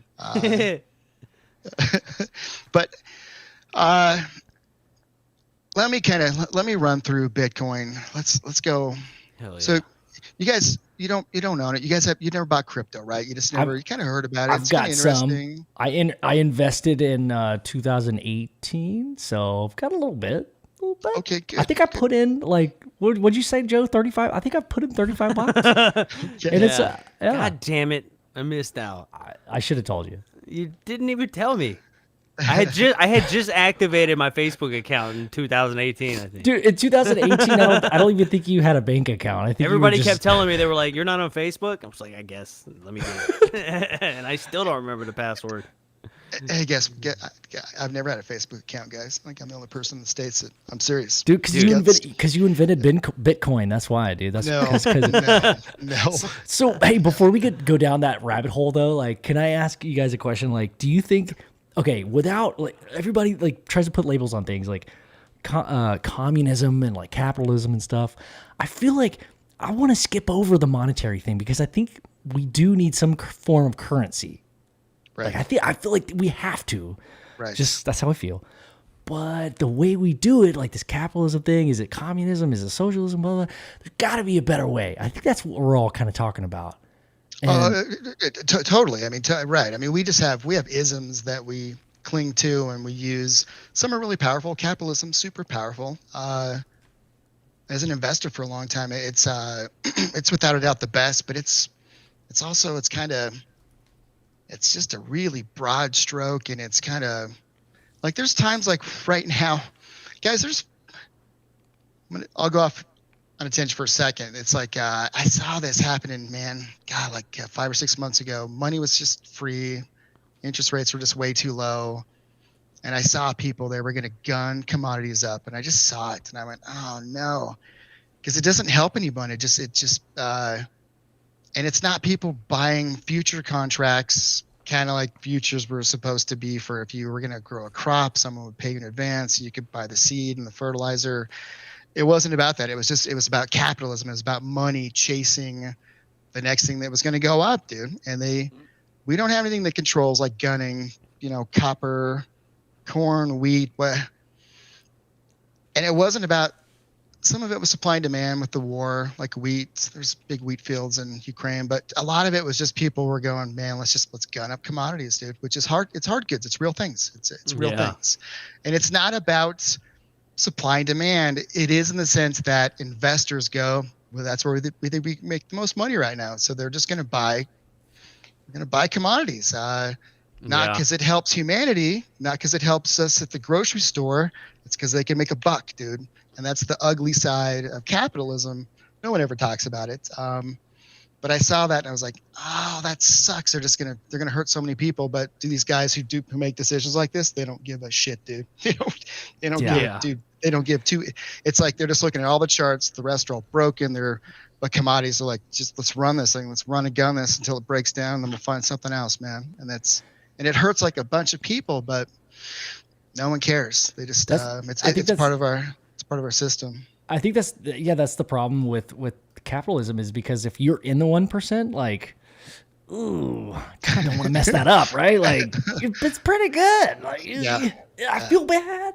Like, if you were in the 1%, I'm not in the 1%, but I would imagine if you were in the 1%, you'd be like, it's pretty good. How bad do I feel? And I don't have a lot of time left. Like, let's just write this thing out. She's like, yeah, I'm in the 94th percentile. Dude. Yeah. We are probably higher than that. I mean, all of us, really. Yeah, it's true. It's true. You just made me think of like JD. Joe and I both separately have daughters with our separate wife. We're not okay. We don't have a daughter anyway. My Me daughter. and Ben have a daughter Me together. So my daughter, she's 6 months old on the 9th, and I took. Nice, congrats. Thank you so much. Nice. Yeah. And then so my wife and I took her to the pediatrician, and they do this like, Joe, do you remember this? Like, did they do this like chart where like your daughter's in the 94th or like the 3rd percentile for head size? She was like the 5% of head size, dude. I was like, oh, I'm so proud because I have such a tiny head. I was like, hell yeah, get it, babe. Yes, dude. That's awesome. But like the percentile, like, okay, where are those metrics coming from? Also, like back to the monetary income thing, like, is Elon Musk the most richest guy in the world? Are we sure though? Is there not some dude that like owns most of it and we just don't know about it? He's like the richest guy in the world that they're allowed to tell you about. There you go. You know? I think that too. There you go. Yeah. Hey, when you look at the Forbes list, you're like, that's horse shit. Who does that guy work for? You know what I'm saying? This guy owns a lot of corporations. There's people out there that own countries, bro. Like there's somebody who owns every country, you know, if not multiple countries, you know. What Forbes doesn't tell you is that there's like a little tab that it's like really stuck together. You have to peel it up and look underneath it, and that's the actual list. There's only like there's 4 names, yeah. On the back is like a sticky page that nobody knew about. Yeah. Dude. Yeah. No, for sure. And like just throughout history, right? Like you look at that Forbes list and you're like, wait, what happened to those like J.P. Morgan guys and the Rockefellers and like their family bloodlines just fucking die out? Well, how come they're not on the list? Are you shitting me? This guy, Elon Musk isn't richer than those dudes, are they? Like the Queen? Like, come on. No, dude. I mean, the Pope? The Pope is rich as shit. Yeah, there's no way that like the Pope might be the richest guy in the world. Like go look at those lists. Like, I don't think Rockefeller's on those lists, and you know why? Because he's the guy paying them. It's like his the 3rd generation family bloodline in the list. You know what I'm saying? It's there. It's there. Dude, yeah, that's the sticky page. It's the bloodline list. Yeah, it's still not the richest people in the world. And it's still not the richest. The richest is an alien species named Galgamesh. And they're like, yeah, motherfuckers. What do you think, JD? What do you think, man? Bitcoin is their tech. It's their tech. It's we've never done anything like that. It's turnkey. A guy, he wrote like a white paper with like a bunch of references to all the technology that's in it as being previously like done by humanity, like kind of a classic, like a scientific paper. And then it's a technology that I sent you guys a link to we could show kind of market caps, like of like what we as humans like value like on this planet, to kind of give you guys a perspective of where this fits in there. And he literally like wrote a paper like in 08 and 09, beginning of 09, they went live, and it's never been hacked. And everyone that's been involved with it for like more than a few years, everybody has made like a bunch of money, and it's all incentive based. There's no penalties. There isn't a single penalty. If you do something wrong, you get penalized. It's this perfect system that has no one managing it, that's grown into like a $1 trillion market cap in like less than a dozen years. And that doesn't exist, dude. Humans don't make stuff like that. We don't know how to make stuff like that. Everything we do, we think you have to, if you do this, you violated something, there's a penalty, and there are none in Bitcoin. It runs itself. And it's the blockchain. If you really look at it, especially like I'm a network guy, like a network engineer. It was released with like a 10-minute settlement time where all the transactions that people are doing on the blockchain get settled every 10 minutes on average. It was never set up like a currency. People tried to make it a currency. We can get into that. That's just humans being just dumb as fuck. Pardon my French. That's I like how the French get the blame for all the cuss words. Yeah. What a cunt! Pardon my French. Sorry for it. They're not here, and we'll blame them. They're not here. They were like, that actually came from like Paraguay. Yeah. And it may have. I don't know that. I don't That's either. Right. So back to I was gonna ask. So this tech, you said that we don't make that stuff. Do you think that humans, our ability to understand the technology, do you think we could be influenced to create something like that? Yes. If you look at it, I guess more from like my perspective, if you understand that like that just doesn't exist. We don't make stuff like that. We don't release something that grows into $1 trillion market cap that no one on the planet owns it. It's that runs itself. That if governments, if the United States tried to shut it down, they couldn't. They could shut down the exchanges that operate here, maybe the local nodes, the local miners. So they cut whatever. We took a lot of stuff from China over here, but say they cut a third of the people who operate in that sphere out of it, and the rest of the world goes, fine, you're no longer part of this U.S. It's ours now. It's, screw you. We're gonna run like the coolest tech that this planet's ever seen because it runs itself. The beauty is the math is super clean. It's never been hacked. I have one problem with the public key. That's the wallet. We're not gonna get into that tonight. Yeah, I was gonna say like it's the exchange that's sometimes could be weird, right? Like how do you buy it? Yeah, you're like the exchanges where you can convert that to whatever other coins, fiat, U.S. dollars. Yeah, whatever, Sorry, whatever. You said the wallet, right? Like, so I use Coinbase, but like, there's been some scares with hacks. Like, but you're right. Like the root of it is super indestructible. It's not the word, but like, no, it is, and who runs it? Nobody. You do, dude. Just tell us. No. I may be saying some things that are blowing your mind, Ben, but it's trust me. It's I came into this way late. Guys. I tried to mine like Bitcoin. I've always run like super high end graphics cards when I do my gaming stuff. I never sell that stuff. I hang on to it. Over the last these years, I would see Bitcoin go up, and I kind of knew what it was, and I read the white paper. And it looked too good to me. I thought humanity would never adopt it because we're too stupid. That was my first instinct. Okay, me. That's who I was. It looked too perfect and no one controlled it. I thought they would never let it happen. It would never. So I missed it too. I got into Bitcoin super late, guys. Because I just thought that it seems like, I don't know, as humans, we just tend to we screw up everything until we blow it up, and they're like, oh, we're not supposed to blow it up, and then we do it right the second time or third time. You know what I mean? We're not very good at like getting things right the first time. We need second chances, man. Right. We almost need to like screw everything up and like, oh, okay, so you don't do it that way. We'll do it this other way next time. So I thought we would never like adopt that. But it's perfect. It's the best thing is how the incentives for everyone that operates in that space, they're perfect. They're so balanced. It's what I've come to look at from a completely different perspective. It's like if you were to run a blockchain that has a long settlement time, when I say like long, I mean like 10 minutes.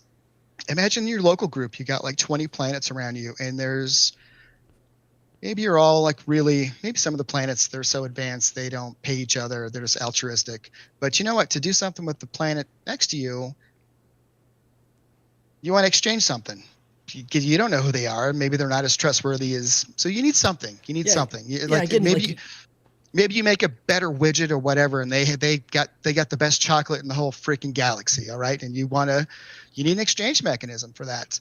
So you need a blockchain. A blockchain, guess what? There's no one has to run it. It runs itself. You set up the nodes and everyone just participates, and it has a long settlement time, because between space and time, it's not instant. You need even with communication hubs and equipment that can jump back and forth. There's still that can shorten they can jump past the speed of light thing. You still need X amount of time, because even if your equipment, can go fast in the speed of light, it still takes time to get there. So you can't settle stuff instantly, but you can, like, on really smaller scales. And that's what the layer 2 stuff is. And we're finally figuring that out. And it took us forever. And I'm sure they had to put that idea in someone's head, and they didn't give us the whole thing. So everyone that I've seen, it's been hackable, and it's been offline, and it's crashed, and it looks like humans did it, and there's penalties if you do this, and there's penalties if you do that. It's what we build. It's everything. I look around, I go, that's humanity. Like, and we're doing our best. And like the logic for like the Lightning Network that runs on Bitcoin, it works. But it's relative to Bitcoin. It's so ugly to me, because I've seen like how they just go, hey, we got the whole galaxy. It's really complicated. There's all these different species. But over time, we did this iteration, and we came up with this one, like what Bitcoin is. And we go, it just runs itself, because we tried everything, and we found one that the incentives are, if you participate in it, you run this, you run that, you get paid a little bit for that. So the incentive is to take care of it, to protect it, don't violate it, don't do the 51% hack, and it works. And they gave that to us, and they go, here you go. And humanity from that, if you look around, we've done like a bazillion ICOs, like initial coin offerings. We've centralized it. We've done. I bought some coin called it was called Booty Coin, I think. For like $20. So if Booty Coin ever goes off, dude, I'm fucking rich, dude. Yeah. Thanks for bringing me back. I may have been like rambling there. No worries. I kind of want to bring it back to, we're talking about, sorry, but like this, a lot of people don't really know how it works, but I think the root of it all is like, we're talking about like this technology that has been given to us, this, whether it be through inspiration. We talk about Nikola Tesla with his inventions, also self-proclaiming talking to otherworldly beings. That's a thing. So like the idea that Tesla was convinced he was operated. He thought he was a robot. Dude. He called himself. In his book, he called himself an automaton at the time. That was a robot or like an android. Yeah. He was autistic as F, dude. Tesla was autistic as fuck. Beautiful. I love it. I mean, that he brought us where we are today. But I think there's like something to be said about in closing with this idea, because I have a couple more questions, Joe. I'm sure you have some topics, but that you want to bring up. But like, yeah, in closing with that idea, like inspiration from a more intelligent being, I think is self-evident. In everything we do, we always like to give ourselves, the pat on the back that, the best situation that I could think of is like the pyramids, the Great Pyramids. I do think that the humans built them, but I do think we had some help or some inspiration to get that job done. And I think it's been happening for a long time. I think that certainly could have happened, but with that, I mean, everything I just said, what's to stop them from doing that? I mean, wouldn't that be, imagine we did that. Imagine we were around for 200 million years and a species came along like us. Dude, if I was assigned to the planet, I would go, man, check this out. Look what I had these guys make, dude. I mean, it might be super wrong, but I mean, you got to entertain yourself. You're here, you're assigned to this thing. You're like, check it out. You look what they made. Yeah. Right? I mean, is it any deeper than that? I mean, maybe it's not.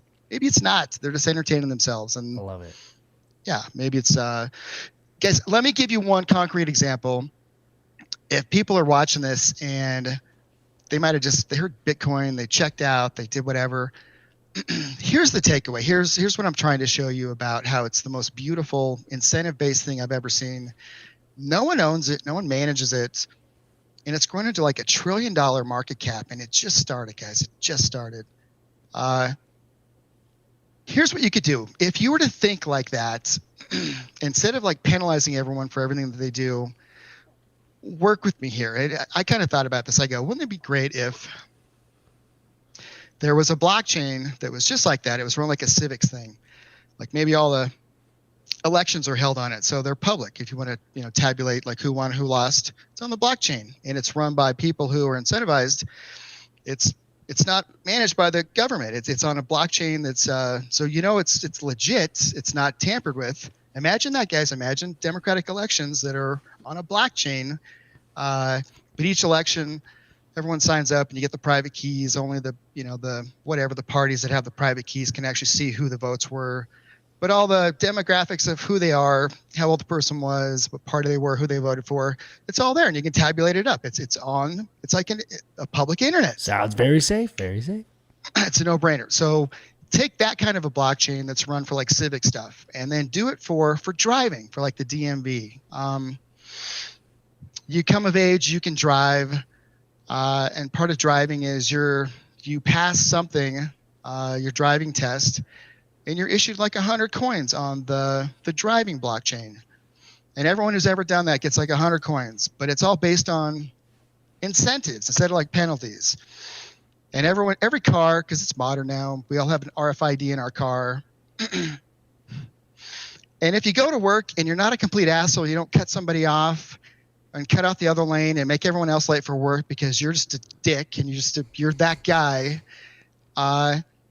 If you do everything right, you get like maybe a quarter of a coin, and over time that adds up at the end of the year. Maybe if you don't do anything wrong, that'll pay for like half of like your renewal for the DMV to register your car or something. And you get rewarded for being a good person, going to work, not being the dick that like cuts everybody off and causes the accidents or does whatever. But the beauty is, I'd say there's a really severe violation, and like say there's like, 2 lanes, and you're coming up to where you get on the freeway and there's a middle lane, and somebody gets all the way up in the front and he tries to cut in front of everybody, but his ass is hanging out, so you can't go past him, and he blocks all the traffic and everyone's snarled up, but there's no cop around like always.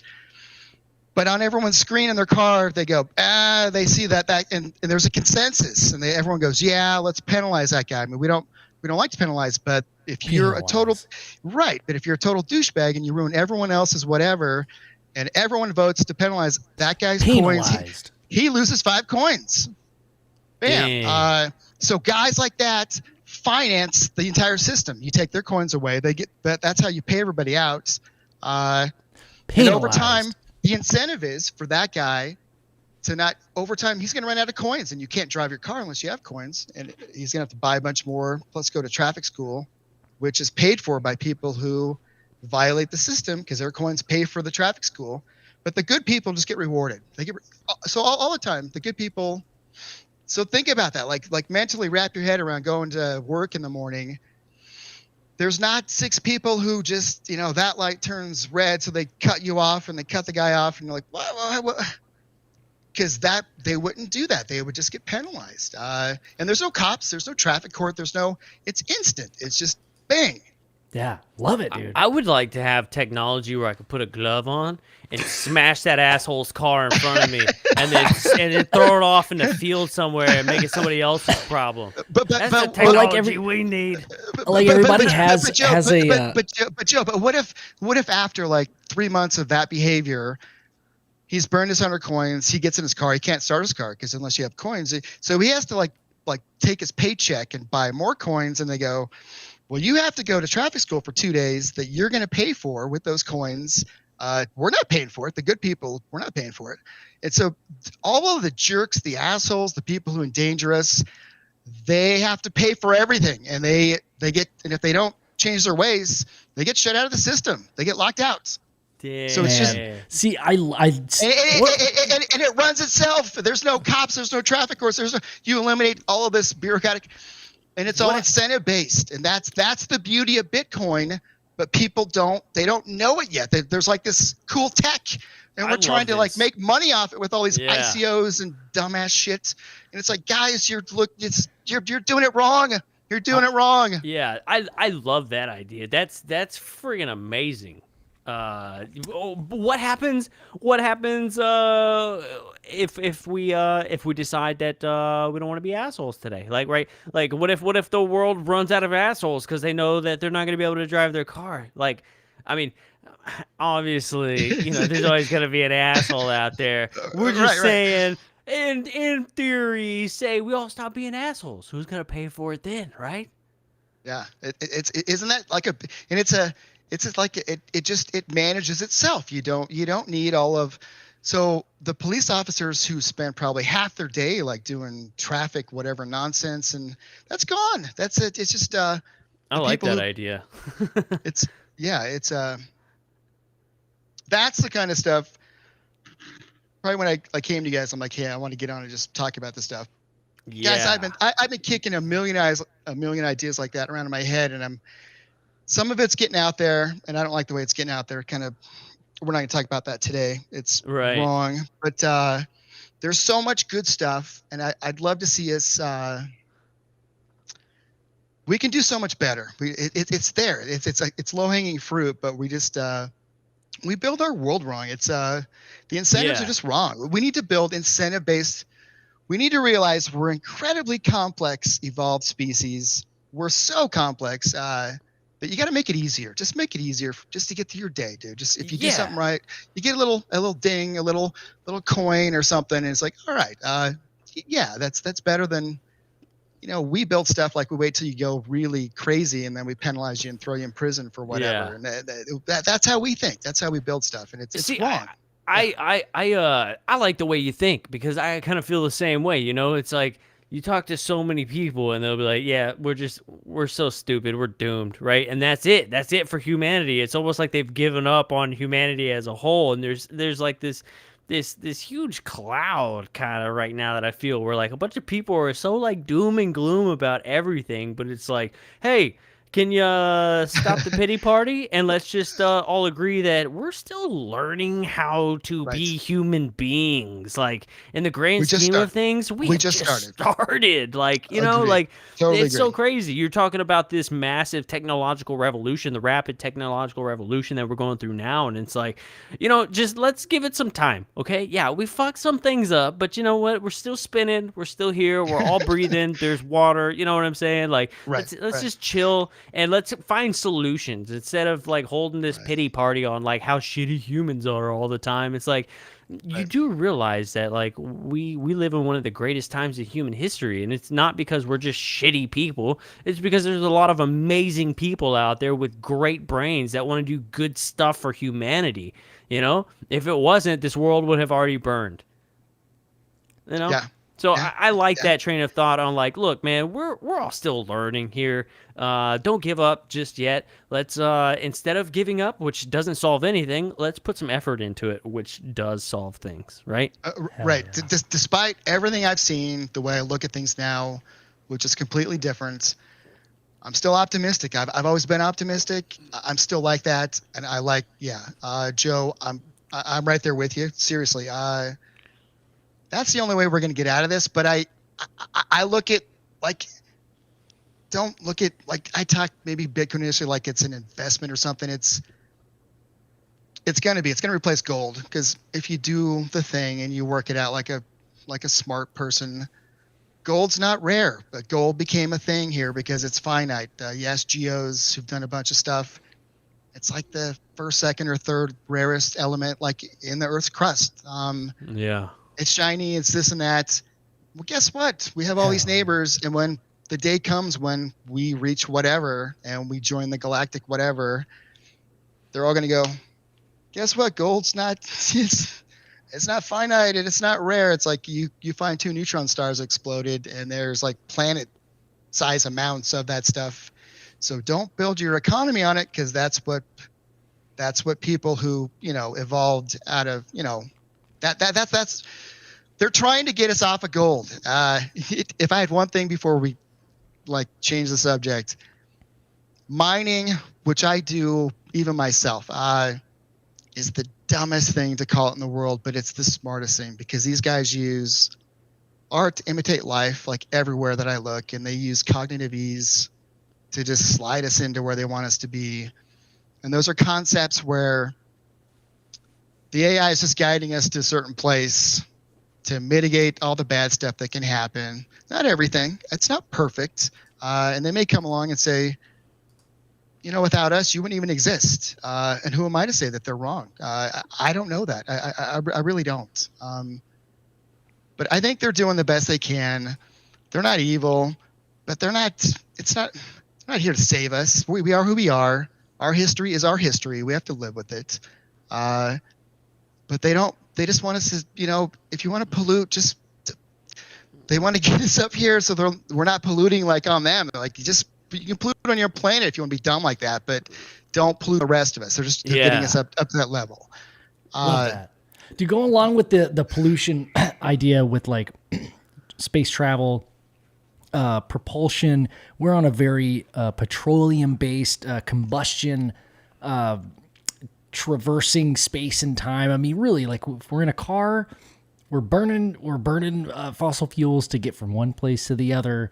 There's a better way. I think we all kind of know that in the back of our mind. There's got to be a better way. So going back to that question from who I believe to be Mr. Crowley, but I think he changed his name to I Totally Farted, which is hilarious. The question is, it's more of a statement. I still want to know what JD thinks about the propulsion systems. Okay. Let's run through that. Here's my take.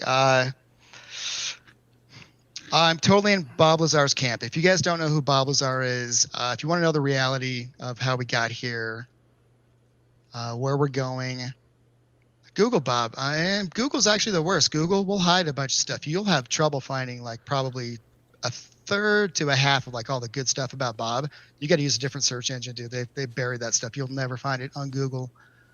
You gotta use Yahoo. Here's okay. Here's Ask Jeeves, dog. Let's run through this because this is kind of important. What Bob found out, him and the scientists that were part of this program, is these super advanced species. They've jumped past like stuff that explodes that we control, like chemical rockets. They're way past that. They don't use fission, which is dirty nuclear radioactive material. You're left with that. They don't use fusion, which is the center of a star. You're just fusing two, hydrogen, helium, whatever, on up to iron before it blows up.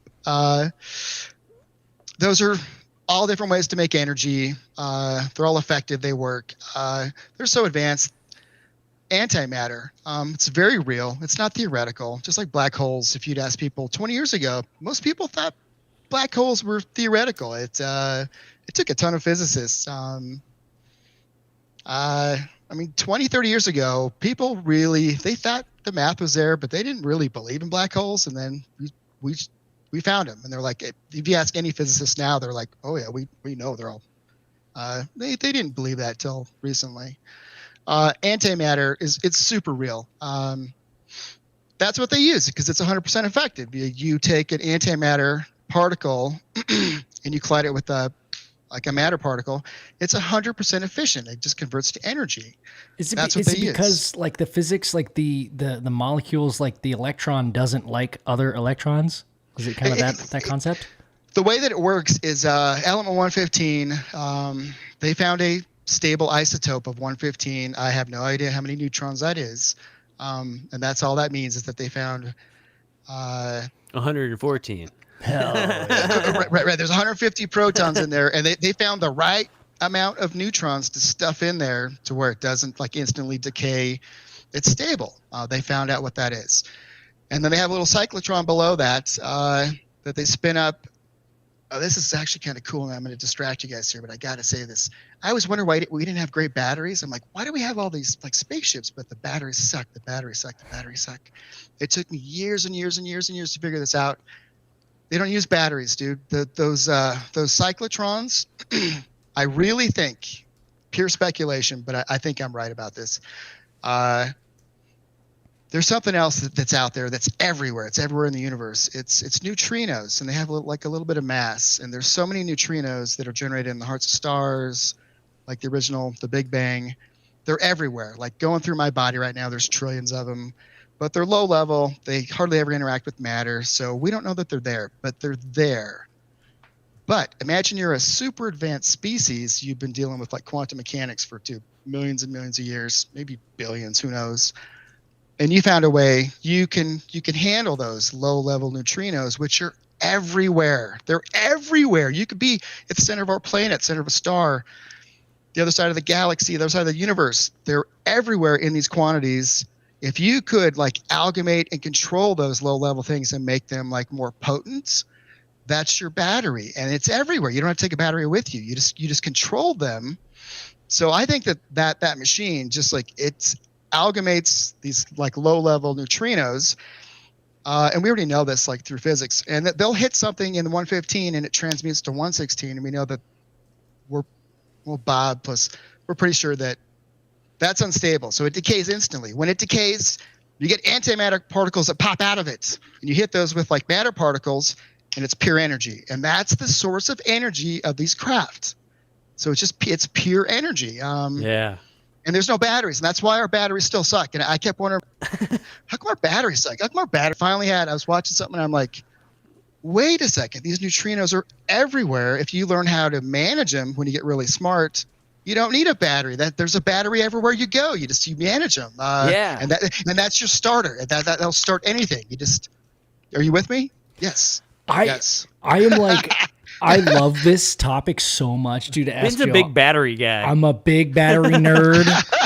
And what do you're you think saying about what I just said? I should have just like blown your mind. You don't need a battery anymore. There's a battery everywhere if you use neutrinos, dude. Here's the thing: is that you just did something, man.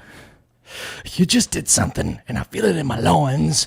And I want to figure it out because the idea of like solar panels very much fascinated me. And I've been figuring that out, and there's just not enough. Like Dyson Sphere is like the dumbest idea in the world, dude. It's so dumb. It makes my head hurt, dude. So what you're saying is you take the rudimentary function of, let's just say, just energy, right? Like is movement of something doing work, and that's.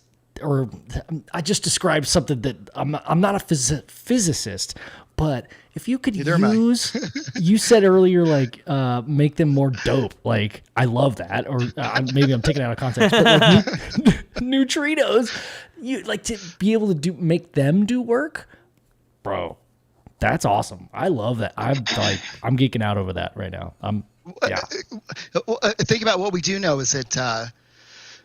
What we do know, they're just they have some mass. So if you could take like low energies, the ones, and like just imagining like that cyclotron, that's what it does. They found a way they just turn it on, and it just takes those trillions of them, and it just combines them all. So it's like a high energy one, and we know if you have like a high energy one and you hit like a neutrino.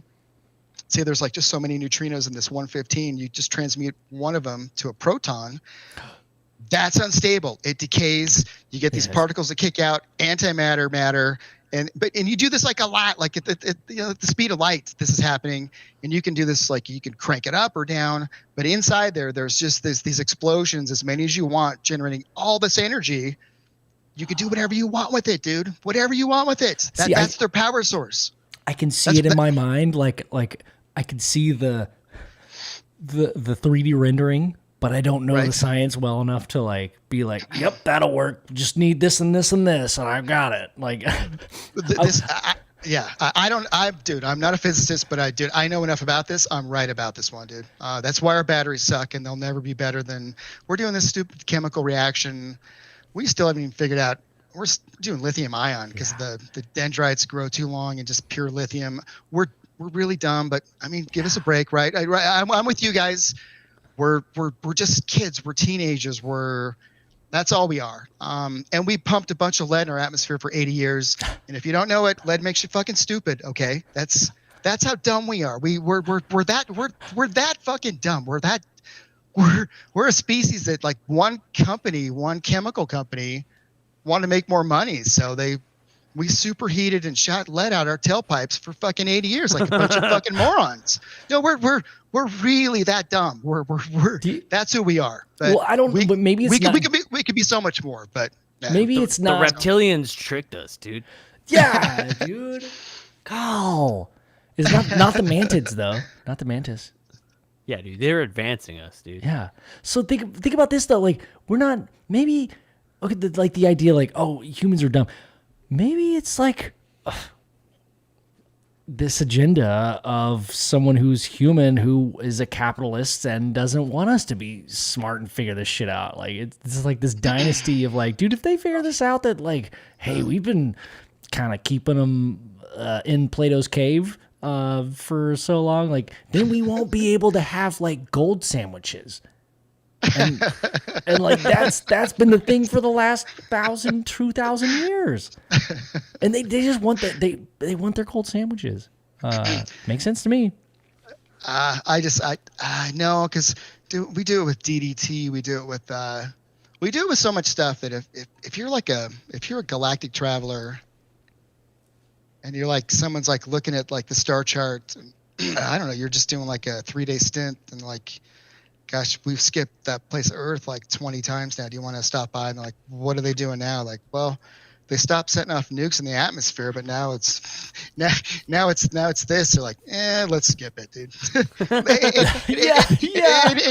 And here's another reason why. It's you'll love this. I had to throw this out. You guys are gonna love this. If there's any scientists in here, you're gonna dig this. Unless you're that one guy. So think about how you get here. If you don't have a good picture in your mind of our solar system, everything's kind of on a plane, like when the stars started forming and sort of twisting space-time, everything kind of twisted around on that same plane. You guys with me? Like with the planets sort of forming, everything's kind of going in that motion. So on that same plane, we've got the asteroid field between Mars and Jupiter, a lot of debris. If you're going to fly into our solar system from somewhere else, you're not going to come across that plane. You know what I mean? You're not going to zip by and check out Jupiter. There's a bunch of material. Like there's just there's a ton of stuff there. Your ship's not impervious to that. These things they have those force fields that Bob Lazar talked about. But if you hit something like that's too much of a mass, you're jacked. You're going to jack your shit up. Traveling in space. In space-time, it's going to always be dangerous. You're going to take the best path to get someplace and not crash, not ding your stuff up. So no one's coming in on that plane. And beyond that, there's the Kuiper Belt that has a ton of like debris, and there's like a little off kilter from that in our solar system that extends way out. There's like debris like everywhere. If you're traveling at speeds that they travel at, even if you're like using the Space gravity pulp. propulsion. Right, you're super cautious. So no one comes into a planet like that, dude. So that's everything. There's a huge thing called an Oort cloud at the very edge. There's like just this frozen material. Well, guess what? Here's what you do when you go into a solar system with these craft.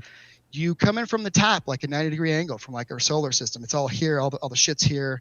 Well, straight above it, you come in from the top and you slip through the Oort cloud, and there all that crap that just collected down here that's super dangerous. You don't fly through that. You come in this way. Well, guess what they found like recently? Like they found a bunch of comets and material that has like a really weird arc that they can't figure out why it's like kind of perpendicular to all that stuff. And if you watch the science channels, they go, we think there's a planet 9 and it's like 5 times the mass of the Earth and it's fucking 10,000 freaking times more astronomical units out there than they made something up that doesn't exist anywhere in science. And it's kind of what people do when they don't know how to solve something, but they're like, the mass shows that it's like 5 times that of the Earth. So they just go, it's got to be a planet, right? No, dude, it's the guys who came in who were kind of fast and loose, who shouldn't be here, who are still using their gravity propulsion, and they're shooting down. Like Nibiru, like people that have like. I'm talking about gravity. They don't use gravity propulsion on Earth, dude. They use anti-grav. They phase shift gravity 180 degrees, just like Bob said, and the gravity waves that are emitted, like in close to the Earth's the Earth's surface, which are the most powerful. It's kind of a weird thing if you look into it. They're most powerful, like right at the surface of the Earth, like not at the center, like right at the edge. So they're excellent for like inverting that gravity wave, and you just bounce off them.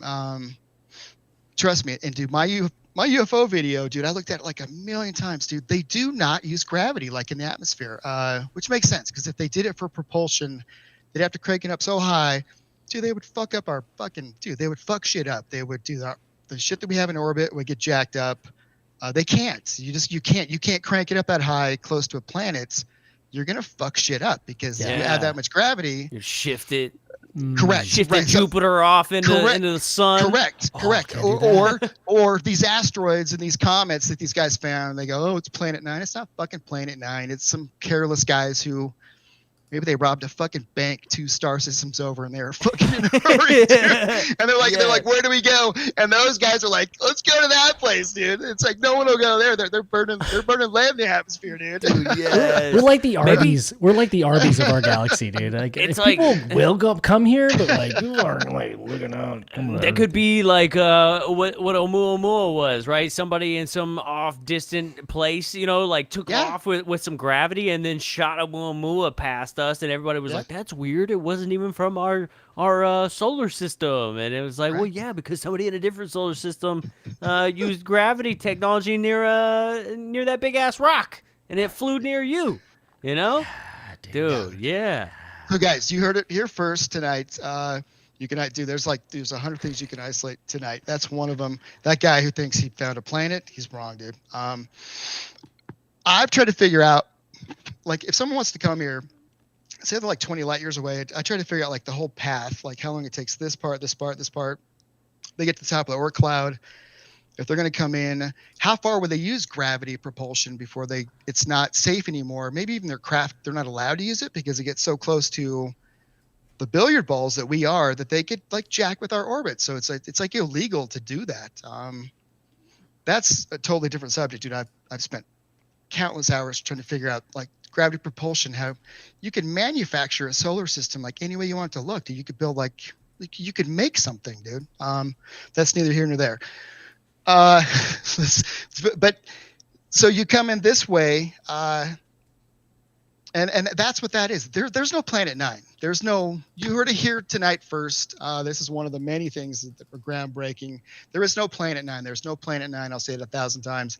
That's how they come in. And these guys, they kept their gravity on long enough to grab a few objects that were close enough that threw them into an orbit that these guys are like, well, what's like 5 times the mass of the Earth they could create? And that just told me, oh, that's the gravity that they use. Like when they get inside of a solar system, they crank it up to like 5x like an Earth mass. That's how fast they travel. And they get to like maybe 100 million, 200 million miles away above us, and then they switch to anti-grav, and you travel at, say, half the speed of light, and that's 100 million miles us to the sun. That's like 8 minutes. So say you travel half the speed of light. It's not long. Oh, that's like 4 minutes. Sorry, not to, but whatever. So you do all this stuff. Well, I like this like, trajectory thing because I always think of like the spinning disk, as we were talking about before. Like we don't have a great view of our galaxy because we're on the outer rim of the trajectory of thing. Like when you spin something that, like if you spin a ball that's covered in water and you spun it, the water spreads out like this. Right. So yeah, it would only make sense that the Oort cloud it's not like a sphere. It's a ring. So if you just want to enter our shit, you just come in like, hey, what's up? Ben, I don't know that. All the simulations that I've seen, it looks like the math that our physicists have done. It looks like there's like a. It's not a perfect ball, but it's it's kind of like that. But if there's people here who are working like doing what I'm saying, and we get some visitors, there's some amount of like maybe they cleared like a section. I don't know how fast the stuff rotates or whatever. And their scanners are like the best in the world. They could scan and see like a hole that they could go through and not disturb anything. But if they're in a hurry or they don't care, they could jostle the comet loose, and it's just But anyways, so that. the stuff that's like this, dude. Come, Jocelyn.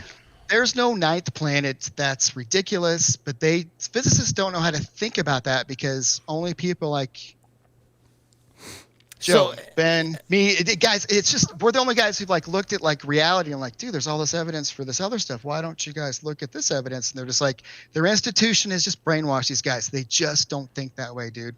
Avi Loeb is like the closest we get. And he's a full-on Boy Scout, dude. I don't know if he's gonna get there.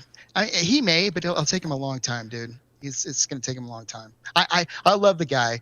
He's one of the few guys who I see out there who like really follows like the scientific method. He's like, let's just follow the evidence. It's like, who cares what we think we know? Let's just follow the evidence. And I love that. I love that. But he's a real Boy Scout, so I wish him all the luck in the world. But there's you guys know from like digging into this for years, there's a ton of like really good evidence out there. Like to dismiss that, it blows my mind because when you really dig into it, there's tons of stuff that's garbage, it's nonsense, it's crap. But there's tons of stuff. It's like it's real. You can build on it, and that gravity thing. That gravity thing is kind of a crazy thing to wrap your head around. Like if they're going 10 times. Or five times, we're using 5 times the act of gravity, right? The mass right? of the Earth, right? Within a solar system, within the sphere of influence of a solar system, they're using, based on the calculations of these guys, what it would take to change the orbit of these comets. Like in this, they predict it would take like 5x the mass of the Earth. So I figure maybe that's like a typical amount of gravity that they use within a solar system, like not cranked up crazy, but cranked up to where they can still travel quickly, but not disturb a lot of stuff. You know what I mean? Yeah, so, sure. Yeah. What? God damn it! I wish I knew kilograms. I'm looking it up because I'm sitting over here and I'm doing math. I'm like, okay, gravity. Like it came out of nowhere. I'm serious. I'm sitting here and I'm like, okay, metric system. Gravity acts on everything at 9.8 meters a second, which is 32 feet a second times 5. That's 49. You times that by 5, it's 160 feet a second. But then you times it by the mass of the Earth, and that's 5.97219 times 24, 10 to the 24th There's the Oort cloud power right there. kilogram. The Oort cloud, guys, look at that. Yeah, that's the Oort cloud right there. That's crazy. So imagine you go right on the top of that, right? And that's the safest place. You go right to the center of the top. We're really close to the star in the center. Yeah. And they would just drop down. And that's the direction, like the misdirected comets that these guys found, where they thought, oh, there's got to be another planet out there on this really weird orbit, like in our solar system. And it's not that, dude. It's these guys. Voyager just passed the Oort cloud like 2 years ago, I think. Yeah. I don't no, they got to the edge of like the solar, like our sun that streams like charged particles. It got to the edge of where that's so mitigated that they're detecting like the really like strong, like gamma, like the strong stuff that's out there that's like all over the universe. I don't think that extends like really far out. The Oort cloud like really is like, it goes out like a light year, guys. It's like that looks like it's really thin, but it's really not. It's really vast, actually. Oh, that's what it recently had passed Pluto, and that's what they were saying, that like, well, the next step is the Oort cloud, and they're like, yeah, but it won't be another 300 years till Voyager hits the Oort cloud. That's crazy. And it'll take it 300 years to get through it, dude. It's kind of that. Yeah, it's Yeah. Damn. Then it's like, okay, if I don't even know, are they? Yes. Well, I guess they had to receive information to even know it made it past Pluto, right? So, like, that'd be crazy. 300 years from now, they're like, we're in the Oort cloud. Ben, do you see that? I mean, do you see how like the right way to come into our solar system, like right like from the top. Correct. Also, I love seeing. Dave Scott loves this term, fractal. Anything fractal. This reminds me of just this photo looks like cell division to me, and I love how reality kind of just repeats itself and follows the same art. I mean, this is art, dude. Like I just love that. Guys, can you humor me for like 2 minutes? I'm gonna go take a quick break. Oh, yeah, yeah. dude, for sure. Yeah, Right back? for sharks, dude. But yeah, dude, I It's love pretty that. sick. Huh? It's pretty sick. Dude, I love that. The visual kind of reminded me of like, man, it looks like cell division, dude. Like one hollow space above the other. I mean, in the case of cell division, they're obviously not hollow, but I don't know. I just like when stuff repeats itself, dude. Yeah. Patterns, man. Hey, I'm gonna go pee real quick too. Then Oh my God, you're gonna leave me alone? you can do commercials. I'll do a commercial. Hell yeah, dude. It's me. It's what you guys always wanted. All right, let me do a little commercial here. And I'm going to do this. I'm going to show you guys our 404 page on our website. I'm just going to type in something random and see what happens. Oh my gosh. If you go to the wrong link on our website, it goes to a 404 page, and our 404 page is Tim and Eric's explanation of science and space. And if you haven't seen that video, we're gonna watch it now. And while I'm looking that up, I would like to shout out Chupacabra. Chupacabra. Oh my gosh, you guys! If you follow us on Twitter, you guys know that we did this merch collaboration. And the guy's an awesome designer. He designed some really badass clothing for us. I was like, he sent me some designs, and I was like, dude, let's put it in our friggin' store. One of them is called Ego Death. That's Tupac as an alien. What? Freaking love that, dude. The other one, Invisible College. That's a classic, as we all know. The J. Allen Hynek, bro. This one. What do you think about this one? It's pretty sick. I like it. Isn't that dope? Hell yeah. Emmett Gage. I love it. Yeah. So, guys, we got some new merch in the store. And again, 10% of all. I think we've been saying 20%, and I put 10%. I need to fix that. 20% of all UFO Garage merch profits go towards UAP research and experiencer support groups. We want to help out the community, you know? I just wanted to play a little bit of this. Your show is so shiny and red. I didn't want to put it into a tube. He goes, you wouldn't want to put it into a tube. It makes it longer. Dude, I want to keep watching it. There's like two more. But there's like a part where Eric Wareheim, he's like talking about showing his neighbor's son how the universe works by using a flashlight, and he shines it into his room. He's like, I do this every night with your son. Like, fucking creepy, dude. That's Adult Swim. Is it like a cartoon? Dude, if you haven't seen this is a classic. I haven't. It's funny. It's killing me. Yeah. It's Tim and Eric. Stars can be fun. A lot of people say Dude. Yes. That's classic, dude. Well, Yes. I we haven't seen that. That's funny. Just search Tim and Eric space on YouTube. I saw Adult Swim, and I just absolutely love like Rick and Morty. Dude. Just that. Yes, dude. Yeah. Oh, they had such good stuff. They have such good stuff on Adult Swim. Hey. Guys, I hope I'm not like monopolizing this. I've just I'll be honest. There's a lot of stuff that I've got rolling through my head.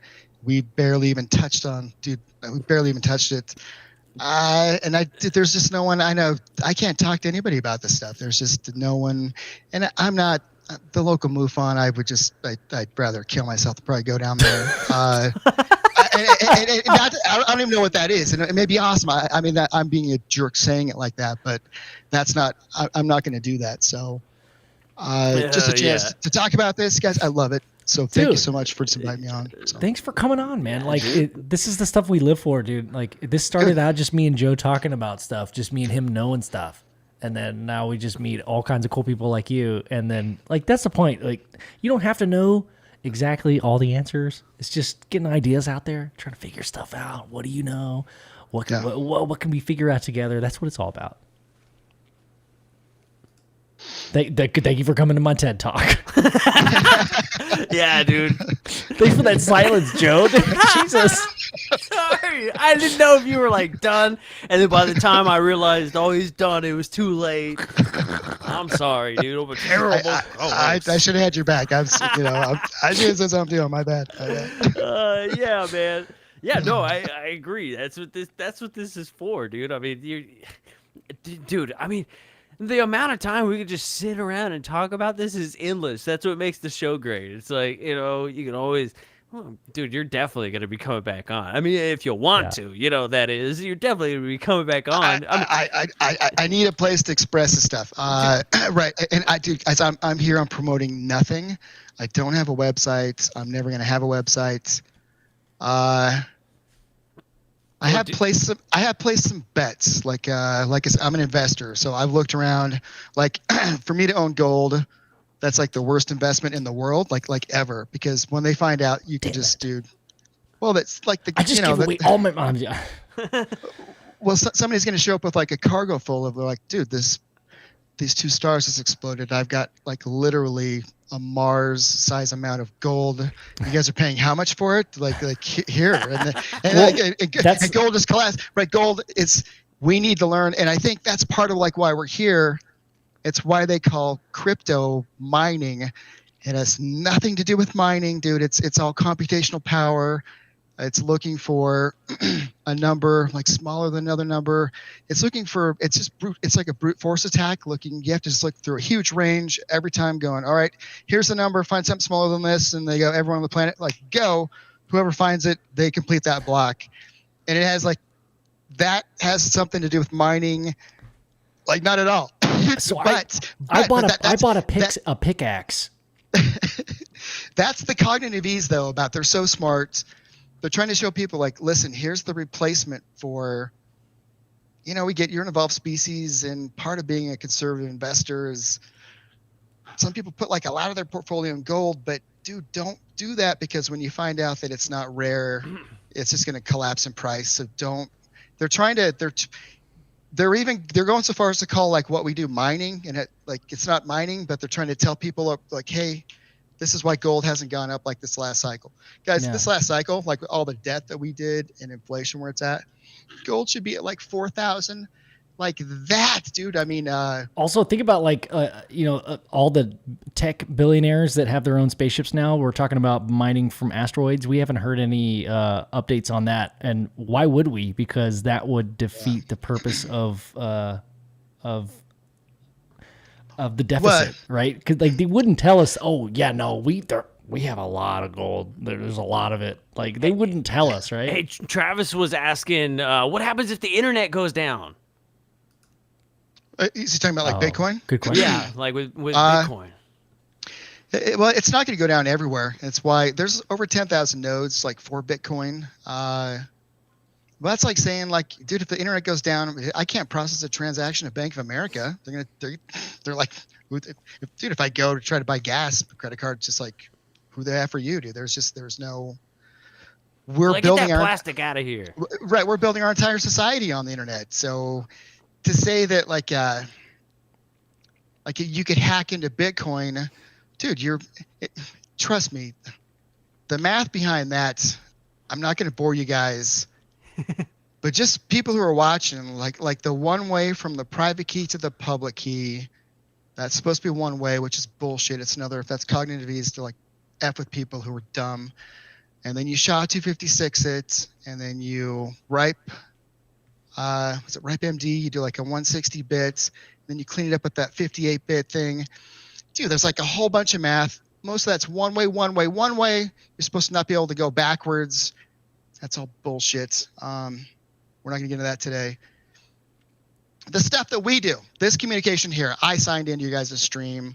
It's HTTPS. That S stands for secure. That's RSA 1024 SHA-256 hashed. This is way easier to hack than Bitcoin, okay? And I can hack into this and go into a Fed terminal and just wire myself $1 trillion. And I'll actually be able to like get some of that out of the system before the whole system collapses. If you tried to do that out of Bitcoin, the whole thing like just blows up, dude. I'm better off going after the terrestrial fiat stuff at the Fed. And this is easier to hack. This HTTPS, dude, that's secure. That hypertext transfer protocol, that secure thing is not secure. That's a one-way, 2 prime numbers multiplied together. Dude, the tech that these guys have, dude, they've been cracking that since they gave it to us. They gave us this stupid system where, every time we communicate, we transmit the public key. They can hack that like that, dude. But they want that because they're trying to keep track of us to keep us on pace. Hey, if you're ever on a mission, I don't know, let's say just I'll take $1 trillion, and I'll give most of it away. I'll take it. If you're giving it out, just let me know. I'll give most of it away. The reason I don't like digital currency is because I can't put it in my walls or bury it in the backyard. I can't put it in my boot, so I don't like it. Listen, I wants to be able to hide multiple treasures in my walls for my grandchildren to find, and that has been a lifelong goal for me personally. By the way, don't mind that dirty fire pit over there. All right? Do not look at it. It's full of soot, but we're gonna be all right. Be all right, dude. Well, man, JD. Pick something else, guys. Yeah, that's for me. That was a pet peeve. I had to go there. So yeah, no, I mean it was a great question. I can't believe that's a great question because like internet, yeah, we kind of need that. But if it goes down, well, here we go. Also, I mean, I don't want to go too far down this rabbit hole, but like the internet is a bunch of cables under the ocean, dude. Like, what? I mean, let's go back. Let's go back to that. I mean, there's probably. There's like 20 data centers, like all the stuff that we rely on, dude, for banking, for all this stuff. Like if I'm going to sign up with Amazon Web Services to host my stuff, dude, I can host it. There used to be like 2 or 3 places in America. There's West, East, like Virginia and out here. I can go to Ireland. I can go to like Belgium. I can go to Japan. I can go to the Malaysia. There's like 20 places I can go. That's 20 data centers. Bitcoin is over 10,000. So if I want to take out AWS, which hosts probably 1/3 of every app you have on your phone that you love, that you just can't live without, is probably AWS. If I take out 20 data centers, it's gone, dude. You'd have to take out over 10,000 Bitcoin nodes to achieve the same thing. That's so why you tell I me, use Cloudways, digital ocean. And guess how much those node operators are paid to be that redundant, to do zero. It's just it's incentive based to have that infrastructure, and it runs itself, and there's no one that manages it, and it just works, and it's never been hacked. Dude, AWS at the holidays was down like 2 or 3 times, like for 4 or 5 hours. Yeah, I've worked. Everything goes down except for Bitcoin, dude. Bitcoin is special, and people don't know it. They're trying to build off it, and they're building it like humans do, and it's disgusting. So like the overall idea is like maybe not look at it as an investment, like a thing that we don't know about, but it's like the underlying technology that Bitcoin's going to replace gold. Bitcoin will replace gold. Gold, we will find out one day when we have neighbors everywhere, when people just wake up and they're just not have their head in the sand. The guys, it was valuable when it was like really limited, but it's not limited. It's everywhere. And when we start doing international, like interstellar trade, your gold isn't worth shit, guys. It's just it's not valued at like 2,000 to 1. It's not. So I still want it. It's shiny and I like it. Okay. And you know what? And relative to other stuff, it should have a higher value, but it's not going to be 2,000 to 1. It's going to be like 10 to 1, 20 to 1. You know what I mean? It's because a guy can show up with a cargo ship and go, "You're paying how much for gold?" He's like, "I'll say all the gold you want right here, dude." I hope it's Chris Pratt in a spaceship and a raccoon says it to me. We all did, yeah. Oh, dude. Well, JD, man, we're getting to that time. We want to be respectful to our buddies who go on at 11 there at Spaced Out Radio, guys. If y'all are listening, check out Spaced Out Radio. Dave Scott goes on at 11 p.m. Whatever. Anyway, guys, I had a freaking blast. Dude, that was awesome. JD, you got to come back on again, dude. Yes. Send me an invite, man. Guys, yeah, you bet. We could go down so many different, there were so many different rabbit holes I wanted to go into tonight, but I wanted to hear more about how shiny gold is. And I feel like we're gonna catalog hours with JD on Yeah. this podcast. Yeah. So yeah, no worries there. That's for sure. you gotta wear a different hat every time though. That's the only thing. You got it. Yeah, you bet. Hell yeah, man. If Well, you hey, hunt with brother. a propeller or a slinky on it, it'd be key. I'll surprise you guys. Yeah. Right? Yes, dude. Some beer helmets. Yeah. Dude. You're see a giant like floating UFO. Yes, do it. Hell yeah. yeah, man. That's great, dude. That's great. Well, hey, man, thank you so much for coming on and chatting with us tonight, dude. This has been great. Yeah, cool. Joe, Ben, thanks guys. Appreciate it. Thank you, Had brother. fun. Talk to you later, man. Take it easy, dude. Yep. JD, JD, JD, JD. Oh, tell me all the secrets of the land. JD, JD. Damn, I could keep going on that, dude. That's a good one, man. We have to make No, another no, song. You get so wrapped Hell up in yeah. the physics of it, don't you have any fun? I say, well, I go up and I look at the stars through my telescope and I see the little dips. Sorry, I want wait. Dude, wait. This is my favorite part. He calls the Big Dipper the Big Dipster, and Jess hates it because I say that now. Anytime we're outside and we're looking at stars, I'm like, Oh my god, dude. Hey, you want to see something cool? yes. Dude, check this out. Oh, snap, son. It's healing pretty good. Dude, it looks so good. Yeah. Yeah, it's coming out pretty sweet. I'm ready for him to finish it. Did you keep the wrap on for 5 days? I did. I took it off yesterday. It still looks very dark. Like it's not blue yet. That is awesome. That's great news. Yeah. Yeah, that wrap that he put on is pretty badass. Dude, it looks awesome, man. I can't wait till he finishes the grill. I know. That's going to be dope. Hell yeah. Dude, we had quite a few peeps. Jesus, was it last Friday? I think so, yeah. Yeah, it was last Friday. Dude, that was interesting. Definitely different episode format. I mean, we just had Hang a out. camera. We had a camera on us. Hangout style. Yeah, hangout style, dude. Yeah. There was a couple comments that I want to have. I would love to have the comment tattooed. It was like, this is so rock and roll. Yeah. I love that term or that sentence was said about somebody and like talking about UFOs on the internet. Like, that's so fun. Yeah. Yeah. Like, that was fun. It is rock and roll, dude. I agree. Yeah, dude. 100%. Yeah. Yeah, it's going to be exciting. And you're getting yours next, dude. Yeah. We gotta schedule you up, get you in there so we can bang it out, and then in the next week after, I'll probably go in and get that grill done. Well, dude, I mean, I want to get mine done before Vegas, the SOR Vegas Yeah. trip. So that means that I could do any weekday. I mean, I don't have Timmy's number, but Okay. I Yeah. can do any weekdays are better, honestly. Are they? Yeah. I Okay. told you we're starting that sleep stuff with Evelyn Yeah. this weekend. So tomorrow starts that. So I might be a little out of it, but we might not do an episode, but You gotta get it. I gotta get Gotta get it. Hey man. Gotta Hell get yeah. it. That's what's up, dude. That's what's up. Well, hey, man, this was a pretty good night. Pretty good night. Yeah, pretty dope. I'm sleepy. I can tell. I can see your eyes are a little sleepy, sis. Yeah. My little girl's been doing this thing I told you earlier where she wakes up and starts singing her ABCs in the middle of the night. Yeah. She's just having a big old party in there, dude. So I'm going to try and squeeze a few Z's in before 2 o'clock, I think. Would you say she only knows the B and C now? B and C? Yeah. So, how does it sound? B, C, B, C, B, C, B, C. It's just all.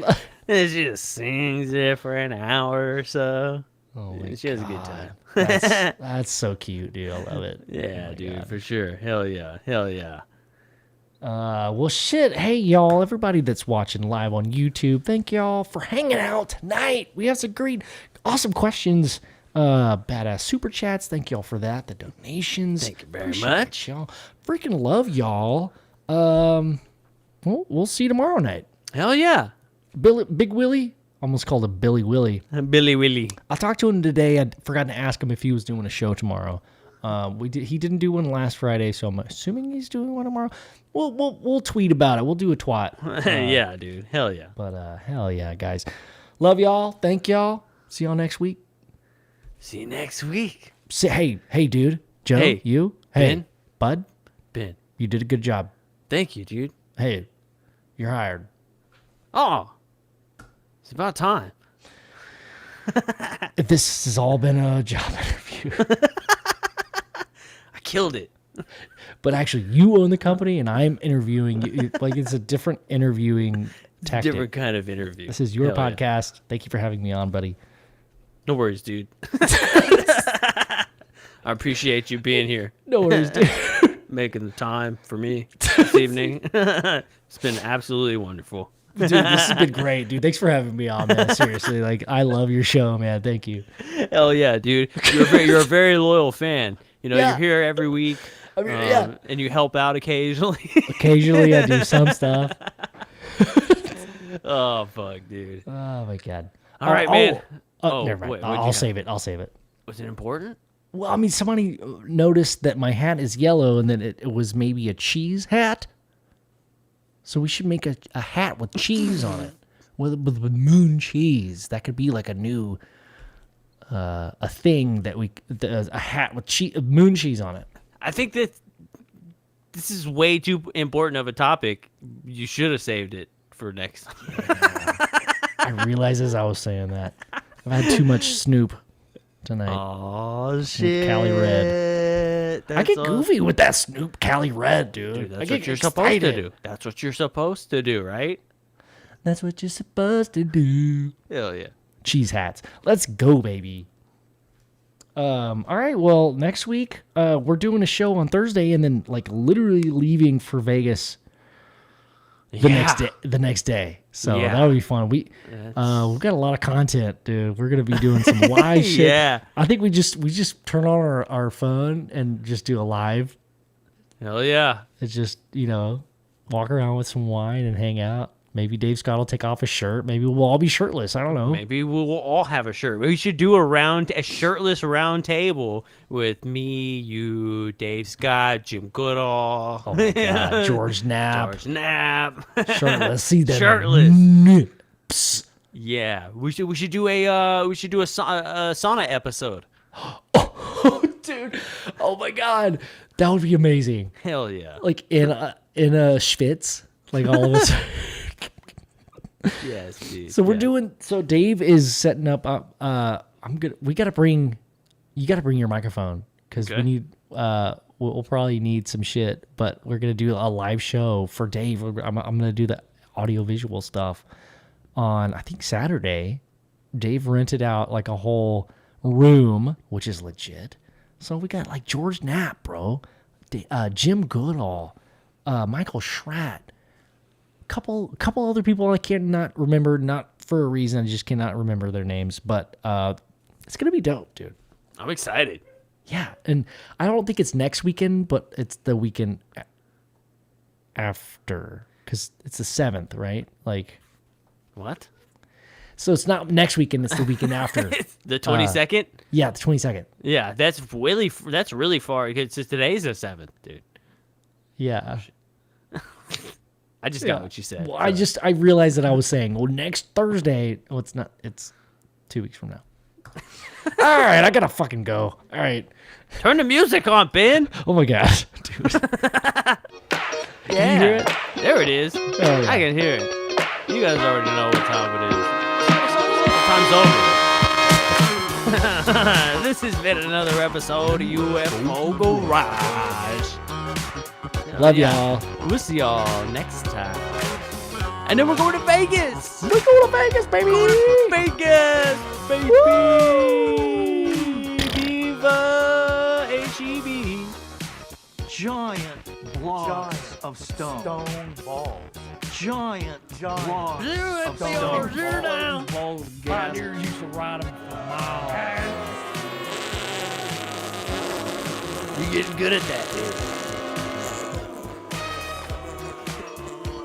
Oh, the booing. There's booing.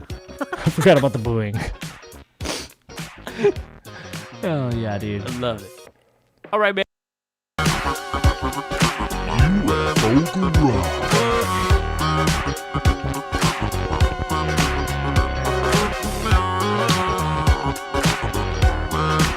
Sorry, dude. I feel like I cut you off. My bad, dude. No, you're good. What were you gonna say though? Nothing. I was gonna say goodbye. Goodbye. Goodbye. UFO Garage.